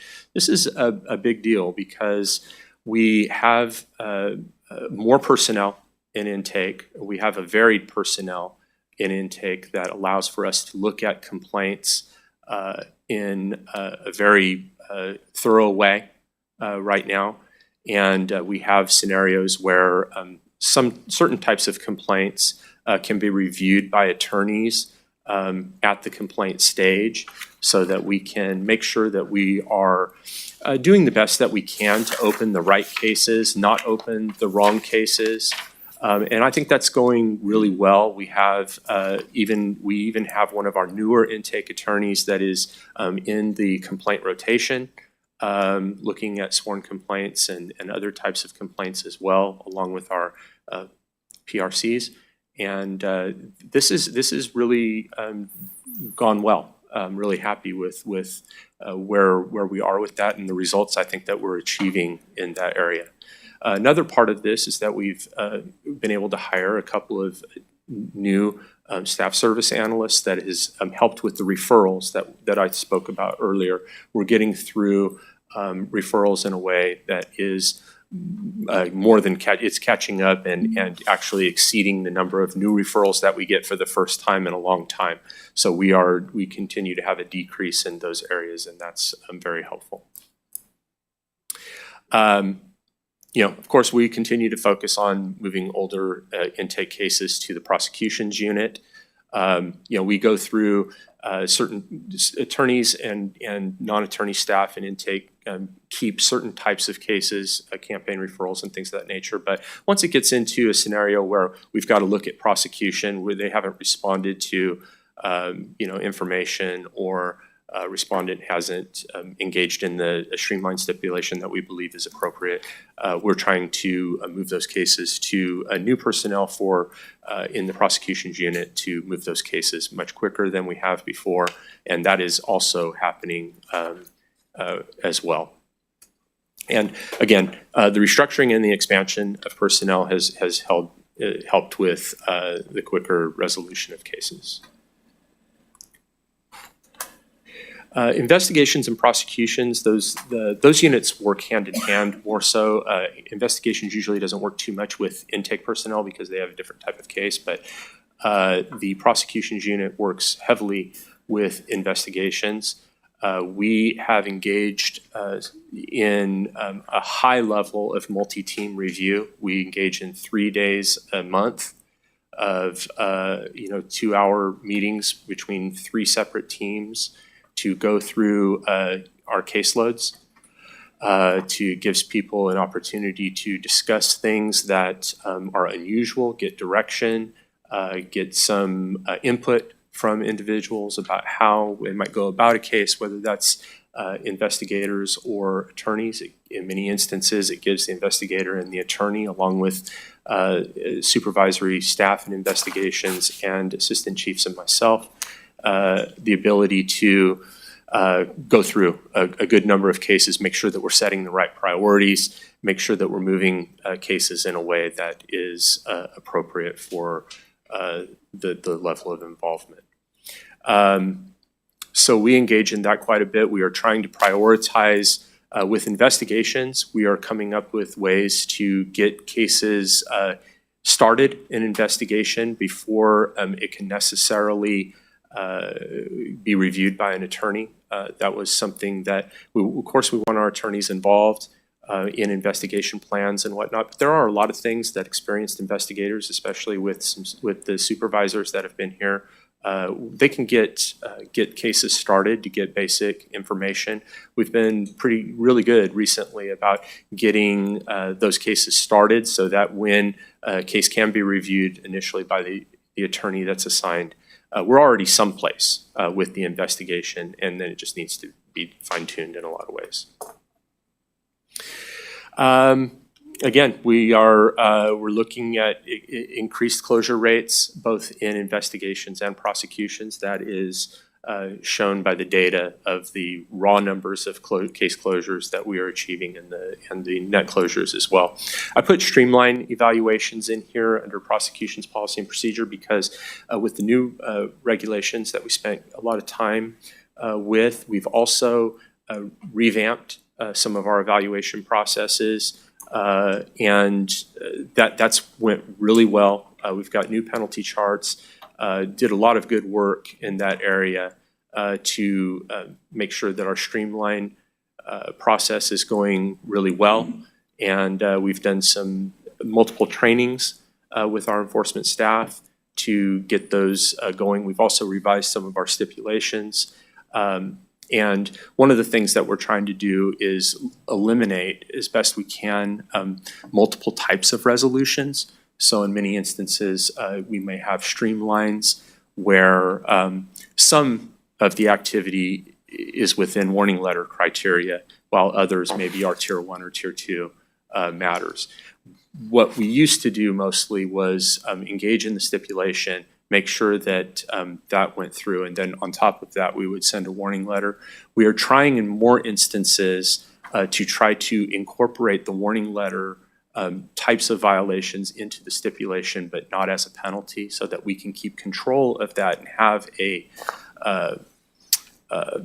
record of that violation, but not necessarily slow things down and create confusion, which I think sometimes that does when you have multiple resolutions with people. So we're trying to do some things of that nature that help with that.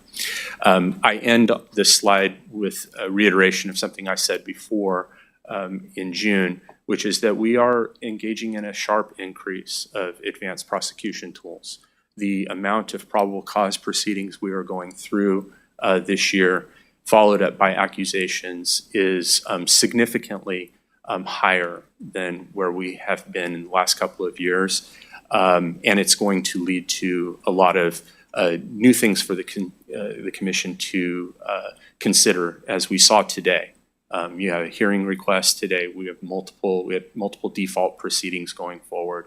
And in the legal executive report, you'll see that there were 5 probable cause proceedings that occurred over the last 2 months. And I think that we're going to maybe have as many as 30 or so probable cause proceedings this year through enforcement. So that's a lot of activity deep into a case, cases that, and my feeling about this is that to have a very effective enforcement division, we have to have the resources and the ability and the willingness to move cases deep into prosecution. That's usually what causes people to make decisions, come to the table. And I think that's what we're seeing. We're seeing a lot of scenarios where people are, they're engaging us and doing stuff, you know, in a stipulation way. Of course, you know, we'll also have defaults and we'll have hearings as well. But We want to push it to a spot where people have to, that haven't been super responsive to us previously, that we want to start limiting their options for not paying attention to us. And that's essentially what we're doing and engaging in right now.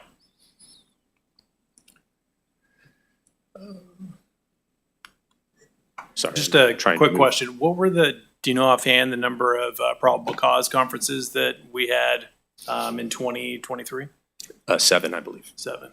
Okay. And we It's are significant. And just, you think 30 by the end of the year or 30 currently? 30 by the end of the year. I believe that we are in the low 20s this year. That's where I believe that we're at. I think that we were at 16 in June, as I recall. There are 5 more on the report, so I think we're at 21 this year for probable cause. And we've been very active on following those up with accusations within a pretty short period of time. Excellent. So, yeah. Thank you. You're welcome. This is more of a technical question. Thank you for the slides and detail. When you talk about investigations and prosecutions, for example, you mean administrative prosecutions, right? Correct. Right. And that's clear on the website and so forth.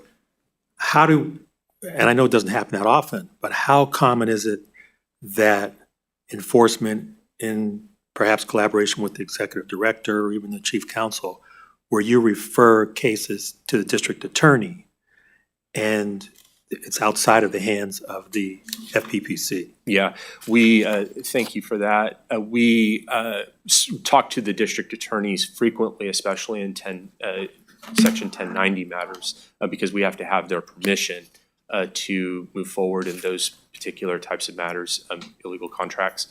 And so we have a variety of cases where we discuss matters and sometimes jointly prosecute, even with district attorneys. Okay. Yeah, I just want to make that distinction between what prosecutions mean in the case of the FPPC versus someone who's going to have to hire a criminal attorney. Yeah, I'm talking about administrative prosecution. Yeah. Right. Okay, thank you. You're welcome. Commissioner Ortiz? Thank you. On your written report, there is 27 committees were administratively terminated. How does that happen? Could you explain? I mean, I thought the county or elected official treasurer is the one who terminates the committee. How does the FPPC, is this mean the FPPC closed these 27 committees? Yes. The standards there generally are that there has been nothing filed within the last year. There is less than, please correct me if I'm wrong, but I think it's less than $3,000 of money in the account as per their last report. So usually we're looking at scenarios where a case has been referred to us because of lack of filing, because it's an open committee, but the committee's not active anymore, and they haven't done what's necessary to close the committee. And if they meet the criteria for administrative termination, we will administratively terminate them. And so let's say the committee that has $2,500. I think the 3,000 was the thing that you said. Yeah. You go to the committee and say, okay, you haven't done anything, we're gonna close it. And what happens to the $3,000 The $3,000. or the $2,500? I can help out with this one. So Executive Director Gleanwest, so basically what happened was back when the first CAR system, the first renewal of the SOS system where we were going to go electronic, we found that there were so many dead committees that had been around from the 90s and the 2000s, and there was no way to terminate them because the committee would have to file the paperwork themselves. And so the commission at that time passed a regulation that had a couple conditions in it where you had to have not had any activity or filings for a certain amount of time, a certain amount of money. And the commission set a threshold monetarily where we said, okay, if it's less than this and we have no indication that there's any money less than this, we're going to let it go. We're not going to spend resources on it to try to get them to file, to pursue it. It's a committee that's been inactive for many, many years. And so the commission did a balance and said, okay, 3,000 we think is what we're comfortable with, and then we are going to administratively terminate these committees, and we're not going to pursue them anymore. And SOS can take them off their books. They don't have to transfer them to the new system. And it was a resource issue at that moment. So if they're old, how old they have to be for the FPPC to come in and take that action? I'll look up the regulation so you can have the exact language. You have it? Oh, thank you. So it's different, if the committee failed to file campaign statements for the previous 12 months and the committee had an ending cash balance of 3,000 or less, if they file a statement in the previous 12 months, the committee had an ending cash balance of $5,000 or less, but they owe $2,000 or more, or the committee has failed to file campaign statements in the previous 48 months, or there's a reasonable efforts condition. 1 year, if the committee has not had any action in 1 year, that's when the FPPC takes over? Yeah, it's not used in a ton of cases, but it's just an option that's on the books. So sometimes someone has passed away, or someone, there's no indication they live in the state anymore, or there's no reason for the enforcement division to try to hunt down someone that they didn't file their termination statement. As you heard earlier, when people lose elections, they just don't file those last statements to clean up their committee. Generally, the committee, what we found over the years and what we looked at when passing the regulation is that that money was spent in the election. They just didn't file that last semi-annual showing where it went. And so taking that into consideration, the commission said at the time, okay, $3,000 is where we draw the line. And what's helpful as well is that by terminating the committee, we won't generate any new referrals, because if it doesn't, then we'll keep getting new referrals.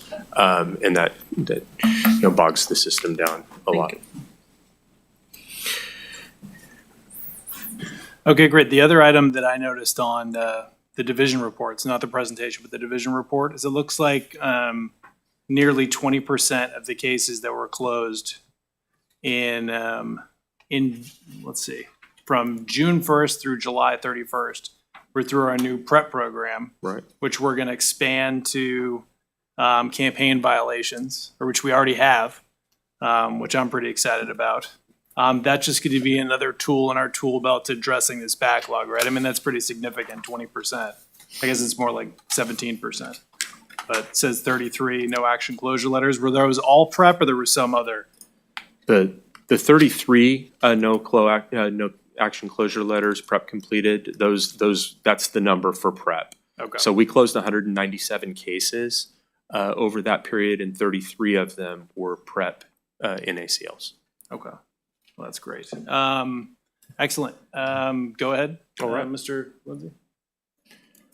I believe we were headed to our last page, looking forward. We are, but I can't seem to move the slide for whatever reason. All right, so this is my cheerleading slide. We're going to keep doing what we've been doing so well. No, we have been doing really good work in enforcement. We are going to keep doing what we've been doing. We're going to continue our focus on moving our older cases, of course, but we're going to also pay a great deal of attention to our newer cases that are available for Streamline. We try to reach out to people proactively and get those matters resolved, and we've increased our efficiency quite a bit in that area especially. We'll continue with our efficiency in complaint and referral handling. That's going really well, and we'll continue on with that. And again, we're getting into deeper prosecution with probable cause hearings and accusations, and I believe that that's going to lead to a lot of older cases getting resolved one way or the other.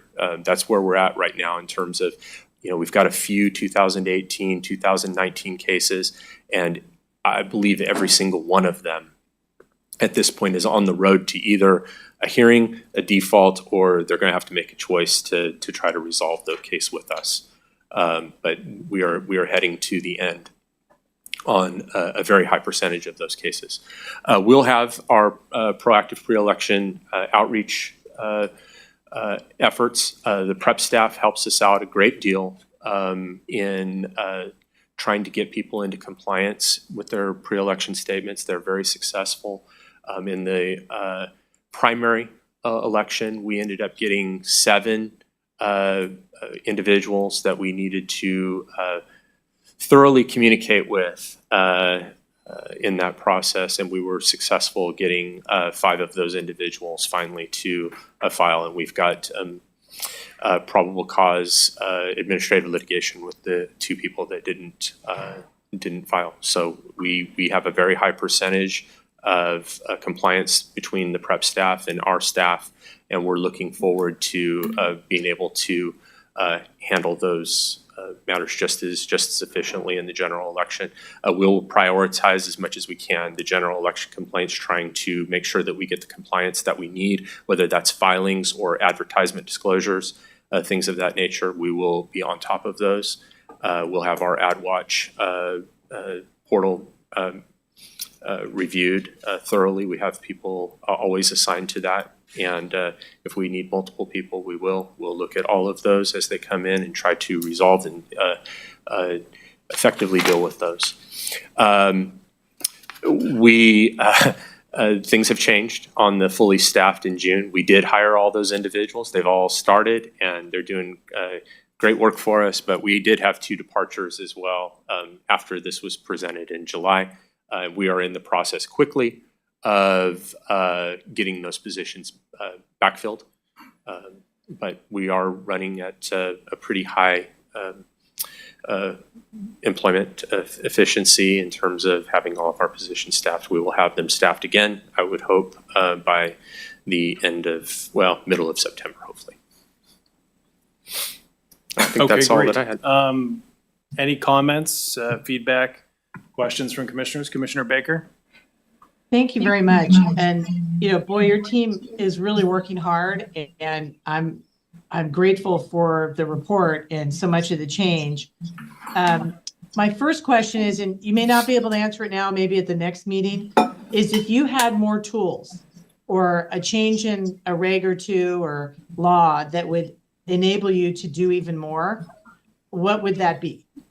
So as we plan on what to be working on in next year, regulatory, legislative, or otherwise, love to know what that is. In the past few years, we've looked at things that would make it easier to get bank information in other states or other things. Sometimes we've been successful getting the legislature to pass them and sometimes not, but I'd love to know from your team what we could be advocating for in those things. So that's my first question. And the second one is, if you could comment on the trends for mainline stipulations coming up to us as commissioners this year.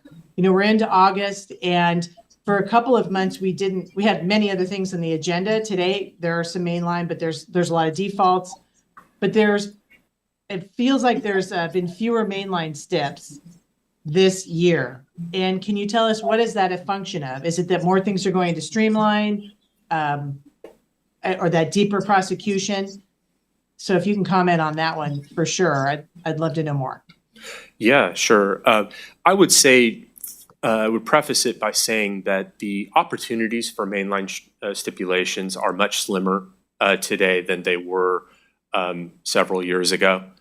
There are most things that happen that we see are eligible for streamline. I think if we went back in 5-6 years and we looked at those mainline stipulations, you'd be surprised, I think, at how many of those would actually qualify for streamline now.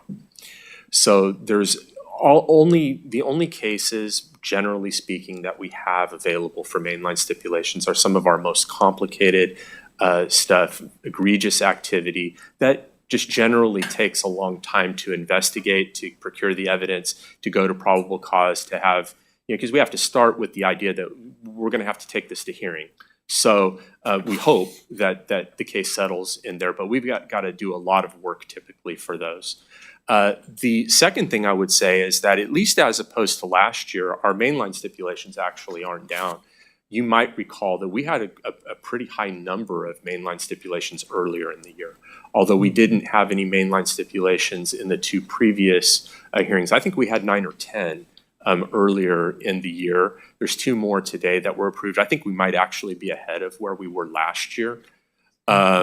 So, and in 2022, there were 14. I wouldn't be surprised if we go above that as well.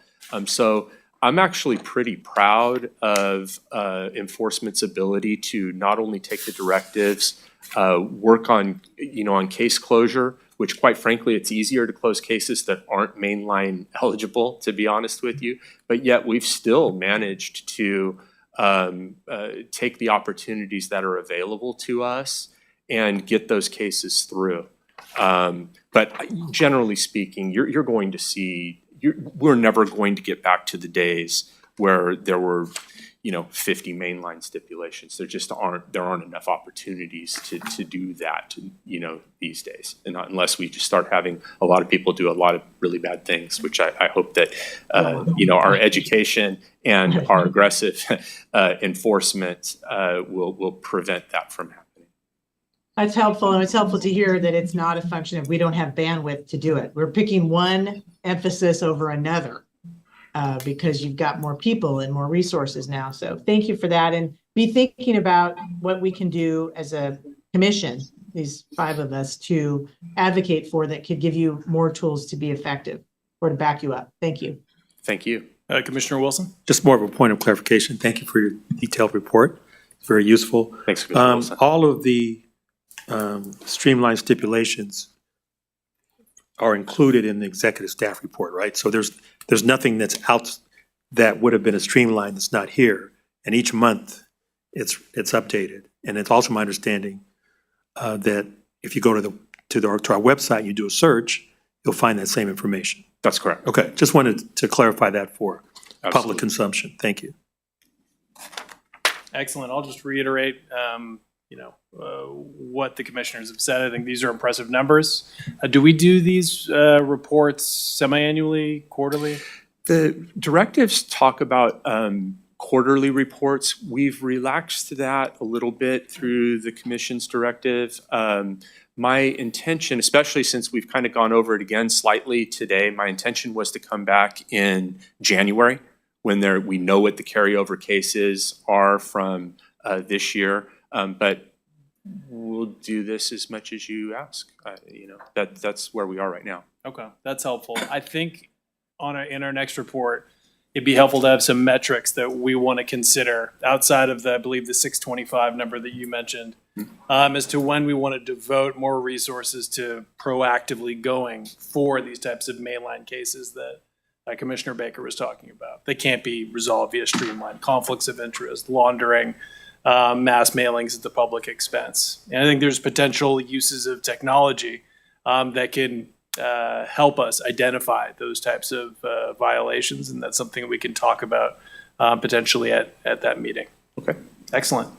Okay, any other questions from commissioners? Doesn't look like there are any. Public comment? Hearing and seeing none. Let's move on to our next executive staff report.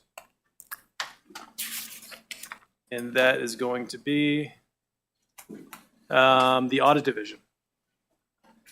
Chief Shaw, welcome back.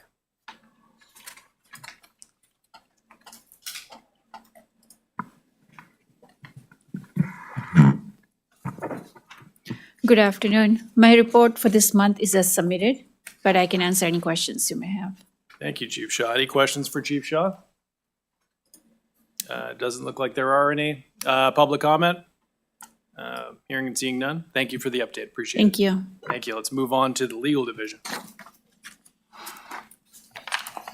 Afternoon. I have a couple corrections, mistakes that came to my attention as I was preparing for this meeting. On page 12, under the July Advice Letter Report section, it says in December. That was meant to say July. Double-edged sort of cut and paste. And then under Education, it says the Education Unit responded to 394 requests. That's actually the June number. I don't know why June and July start with J-U and are right next to each other.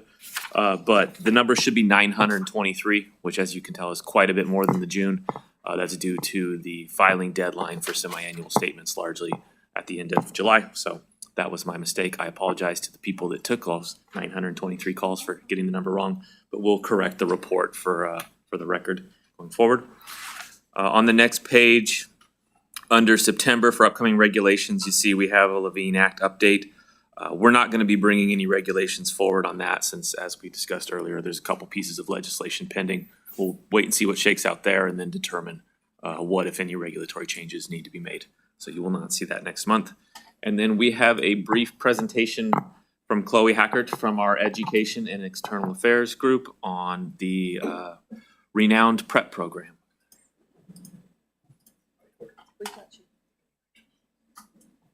Go ahead, Ms. Hacker. She's 4 minutes. Commissioner Wilson. She's 4 minutes. We'll get out of here soon, hopefully. Okay. Hi there. Good afternoon. Yes, I do. Good afternoon, Chair and Commissioners. My name is Chloe Hackert. I'm the manager of the Education and External Affairs Unit. And today I have an update on PrEP, our political reform education program. But to start us off, I'm just going to give a quick summary of how we kind of got here and our purpose. So the idea of an educational program as an alternative to the enforcement penalty for minor violations of the Act has been talked about by the agency for over 20 years. In January 2021, at the direction of the Commission, amendments to Regulation 18360.1, our streamline regs, were made, which provided for the creation of a diversion program, which is now called PrEP. So PrEP allows for the education of respondents who have little or no experience with the Political Reform Act and commit minor violations in lieu of monetary penalties, specifically the Tier 1 Streamline program. So PrEP learners use Blackboard, which is our vendor technology program, which allows for asynchronous learning at their own pace. So with that, we launched on June 6th of 2022 as a pilot program, and the first course launched was the Statement of Economic Interest SCI course. At its launch, the SCI course was offered for free until we had the authority to impose a fee for participating in the program. Respondents completed a survey at the end of the PrEP program during this free trial period, and this feedback was incredibly valuable as we continue to build the program.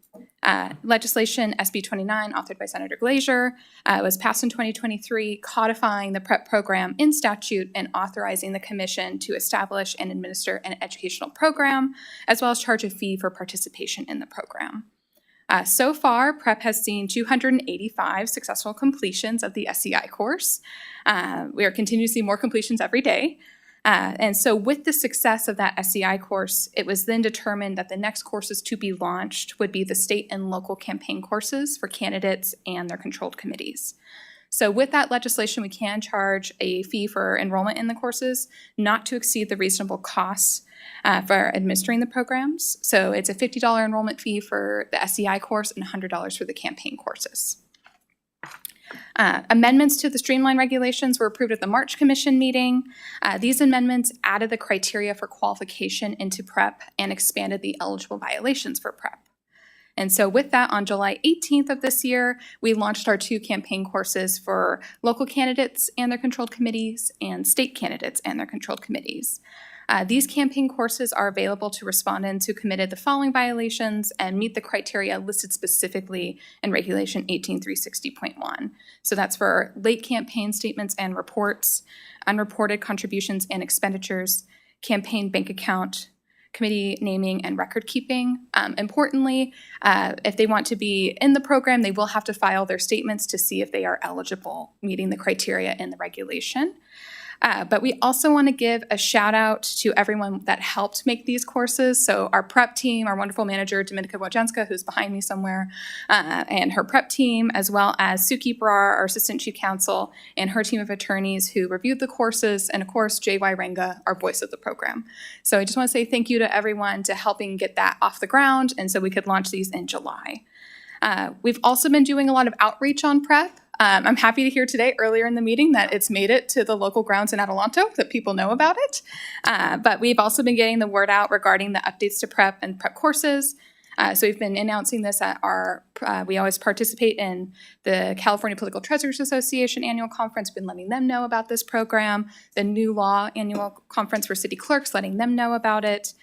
We send out a monthly newsletter regarding education updates, and so we have been pushing this out to clerks to let them know at the local level that this is a program and that we want people to be aware of it and be asking for it if they ever do make it to enforcement, and also in our routine trainings that we give to clerks and public officials. So we're really trying to get the word out. Streamline made its way into the universe so people understood what that was when they got an FPPC call, so we're hoping PrEP is going to make the same wave. So what's looking next is that the next course set to launch is advertisements. And for candidates and their controlled committees. And with a new recent adoption of amendments to the streamline regs, it expanded the number of possible violations into PrEP. So we're also looking at other courses and Campaign World to add into our PrEP courses. So that's kind of all I have. I hope I did it in 4 minutes. But yeah, happy to take any questions. Sure, any questions from commissioners? You were well prepped. Commissioner Ortiz? Okay. Early on during the meeting, somebody on the phone raised the issue that new candidates in some cities don't know how to file their obligations of filing reports. But you have this active program. I think the candidates should have a responsibility to learn how to file all the reports and the requirements. But when you do this education program, do you only do it with city clerks? And are the city clerks, for example, expected to provide that information to the candidates in their local jurisdiction? Yeah, so a couple of things.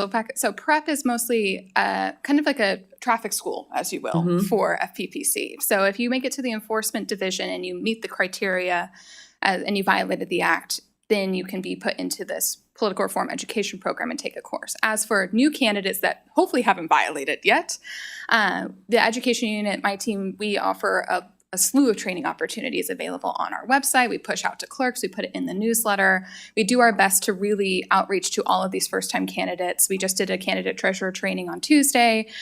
So we're really trying to put the word out for them to get them to come take our trainings and take them proactively to hopefully, again, not get into the PrEP program, that maybe they'll learn what they need to do beforehand. But the clerks, there's no legal obligation for them to sign them up for a training as they're starting out as a candidate. But what we do is push out all of our training opportunities. We have YouTube tutorials. So we really try to make it as accessible as possible and also use some of the great tools we've made in the PrEP program and translate them into our existing educational programs that we offer to the candidates' publics for free on our website and webinars. Yeah, that's good. That's because I was kind of wondering when that person raised the issue, the new candidates or no, but I think local clerks also provide a package of what they are expected to do, when to file, and all the requirements. Yes, most clerks are exceedingly helpful. The ones that we work with and talk to all on the phone, we're a partnership. We work with them all the time. And a lot of times when you are pulling your paperwork as a candidate, you are given an exchange of packet and a link to all of the FPPC resources, our manuals, our forms. So they do their best to get the education to the people. And we do our best as well to give as many opportunities as possible for them to proactively sign up or sign up for our news list to be aware of any educational opportunities available to them. Thank you. Any other questions? Hearing and seeing none. Any public comment? Excellent. Well, thank you again, Ms. Hackert. This program is excellent. I'm glad we were able to highlight it today. Thank you so much. And now we're going to move on to our next executive staff report, which I believe is admin and tech. Is that correct? Chief Wang's back. Good afternoon. My report will submit as it is, and happy to answer all the questions. Any questions for Chief Wang? Okay. Excellent. Public comment? Doesn't look like there is any. So I believe the executive director has some updates. Yes, I'd like to introduce the Voice of PrEP to come up and give us an update on our 50th anniversary event. Thank you, Galena. Chair, Commissioners, Jay Wieringa, Director of Communications. The planning for our 50th anniversary commemoration of the FPPC and the Political Reform Act is coming along quite well. We're nearing the end. As background, of course, 1974, Prop 9 passed, so now it's 50 years, and We are partnering with McGeorge School of Law, McGeorge School of Law Capital Center for Law and Policy, to host an event on the campus of McGeorge on the morning of Wednesday, September 11th. Also sponsoring the event with us is the California Broadcasters Association, so I'd like to thank them for stepping up and helping sponsor. And we're getting additional support from the Sacramento County Public Law Library. So this event will feature a number of speakers and revolve around 3 panel discussions dealing with the past, the present, and the future of the Political Reform Act, featuring esteemed guests from the regulated community, academia, practitioners. Our chair will be leading one of the panels on the future and AI. After these panels, we will have a roundtable discussion. We've secured 3 of California's most leading and experienced political journalists, Dan Moraine, Dan Walters, and Taryn Luna, to have a roundtable discussion on the beginning and the subsequent iterations of the commission, the law, the political landscape, how it's changed, and that will also be led by another longtime leading political reporter. As mentioned, the event will feature speakers such as the Dean of McGeorge, the Director of the Capitol Center, our chair, and we'll be having opening remarks from Senator Tony Atkins, Senate President pro tempore. And a highlight will be a sit-down interview with former Governor Jerry Brown. Our chair will meet with Governor Brown tomorrow for an extensive interview, as Governor Brown, of course, was an instrumental player in formulating the act, seeing it passed, and subsequently gaining his first term, historic terms in the governor's office. This interview will be played, we're hoping mostly, if not all, in its entirety throughout the course of the program that morning. So the panels are set, the speakers are set, registration is underway. We are encouraging people to sign up. There'll be more information on our website, and we look forward to seeing many of you there. And at this time, I'd like to also thank people who have worked on this very hard: Sasha Linker, Cole Smith, and Carol Bollard from our staff, Aaron O'Neill, and Ryder Kramer from McGeorge as well. And the chair has also been very involved in this. So thank you, and we are looking forward to it. With that, I'll answer any questions. Thank you, Jay. I just want to, thank all of you again. Thank our colleagues at McGeorge who's been helping us with this event. I think this event's going to be great. We have some excellent panelists. Like you ran through, one last thing that I want to touch on is we are going to be, McGeorge is going to be issuing 3.5 hours of MCLE credit for you out there. So if you specialize in campaign finance, election, ethics law, and it's difficult to find a MCLE course that's tailored to your interest, your profession, this is that opportunity. So we really hope to see you there. We think it's going to be very informative. It's not going to be a fluffy conversation. We're really going to get hopefully into the nitty gritty of aspects of the Political Reform Act. So we hope you will join us for that. Any questions from commissioners? Okay. Any public comment? No? Come on. Okay. Well, in that case, I think we're going to call Ms. Nakano back up here to give us updates on legislation, and then we will adjourn. Thank you, Mr. Chair, Commissioners. So I won't bury the lead. I do have some unfortunate news about SB 1404, Senator Glazer's bill on lobbying audits. That bill was held in the Appropriations Committee. I have updates on a few others. SB 724 by Senator Glazer. This is that 2-year bill on communications that identify elected state officers, also held in committee. SB 1151, Senator Hurtado, relating to registration and reporting requirements for foreign agents. That bill was also held. SB 1170, Senator Menjivar, campaign funds for mental health. That bill passed as amended to strike the reimbursement option and make some other changes.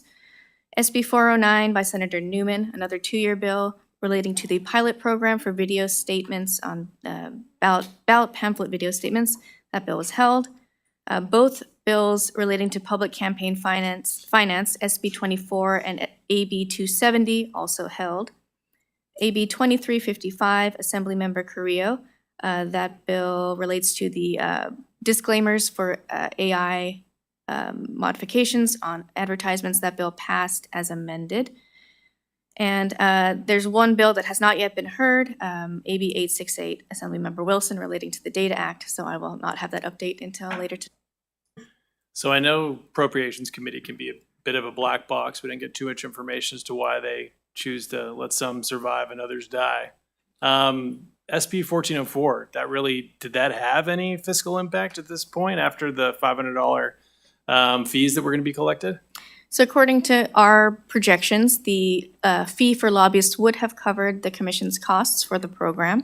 I did hear some feedback from the Department of Finance that if for some reason that fee did not cover the costs of the program, then the general fund would be on the hook to cover the cost of the program. So I guess there was some uncertainty there, despite our attempts at reassurances that we believed it would cover the cost of the program. There was some minor costs from SOS, but I doubt that was the issue. Executive Director West? I was talking to Secretary of State's office yesterday or day before, and they were saying that there were some late filed opposition letters and positions of opposition taken that looked like clients. I haven't seen them myself, so. Well, that's, very disappointing, obviously, and I hope that the legislature has a plan for having these audits completed, because it's unacceptable. It's in no one's interests for lobbying audits to not be completed or be completed at the rate that they're being completed at currently. So, well, thank you for that update. Yes, you're welcome. And it's an issue that we can continue to look at next year and see if we can come up with some alternate solutions, and we'll keep you updated there. Thank you. We have public comment? No? Any, Commissioner Baker?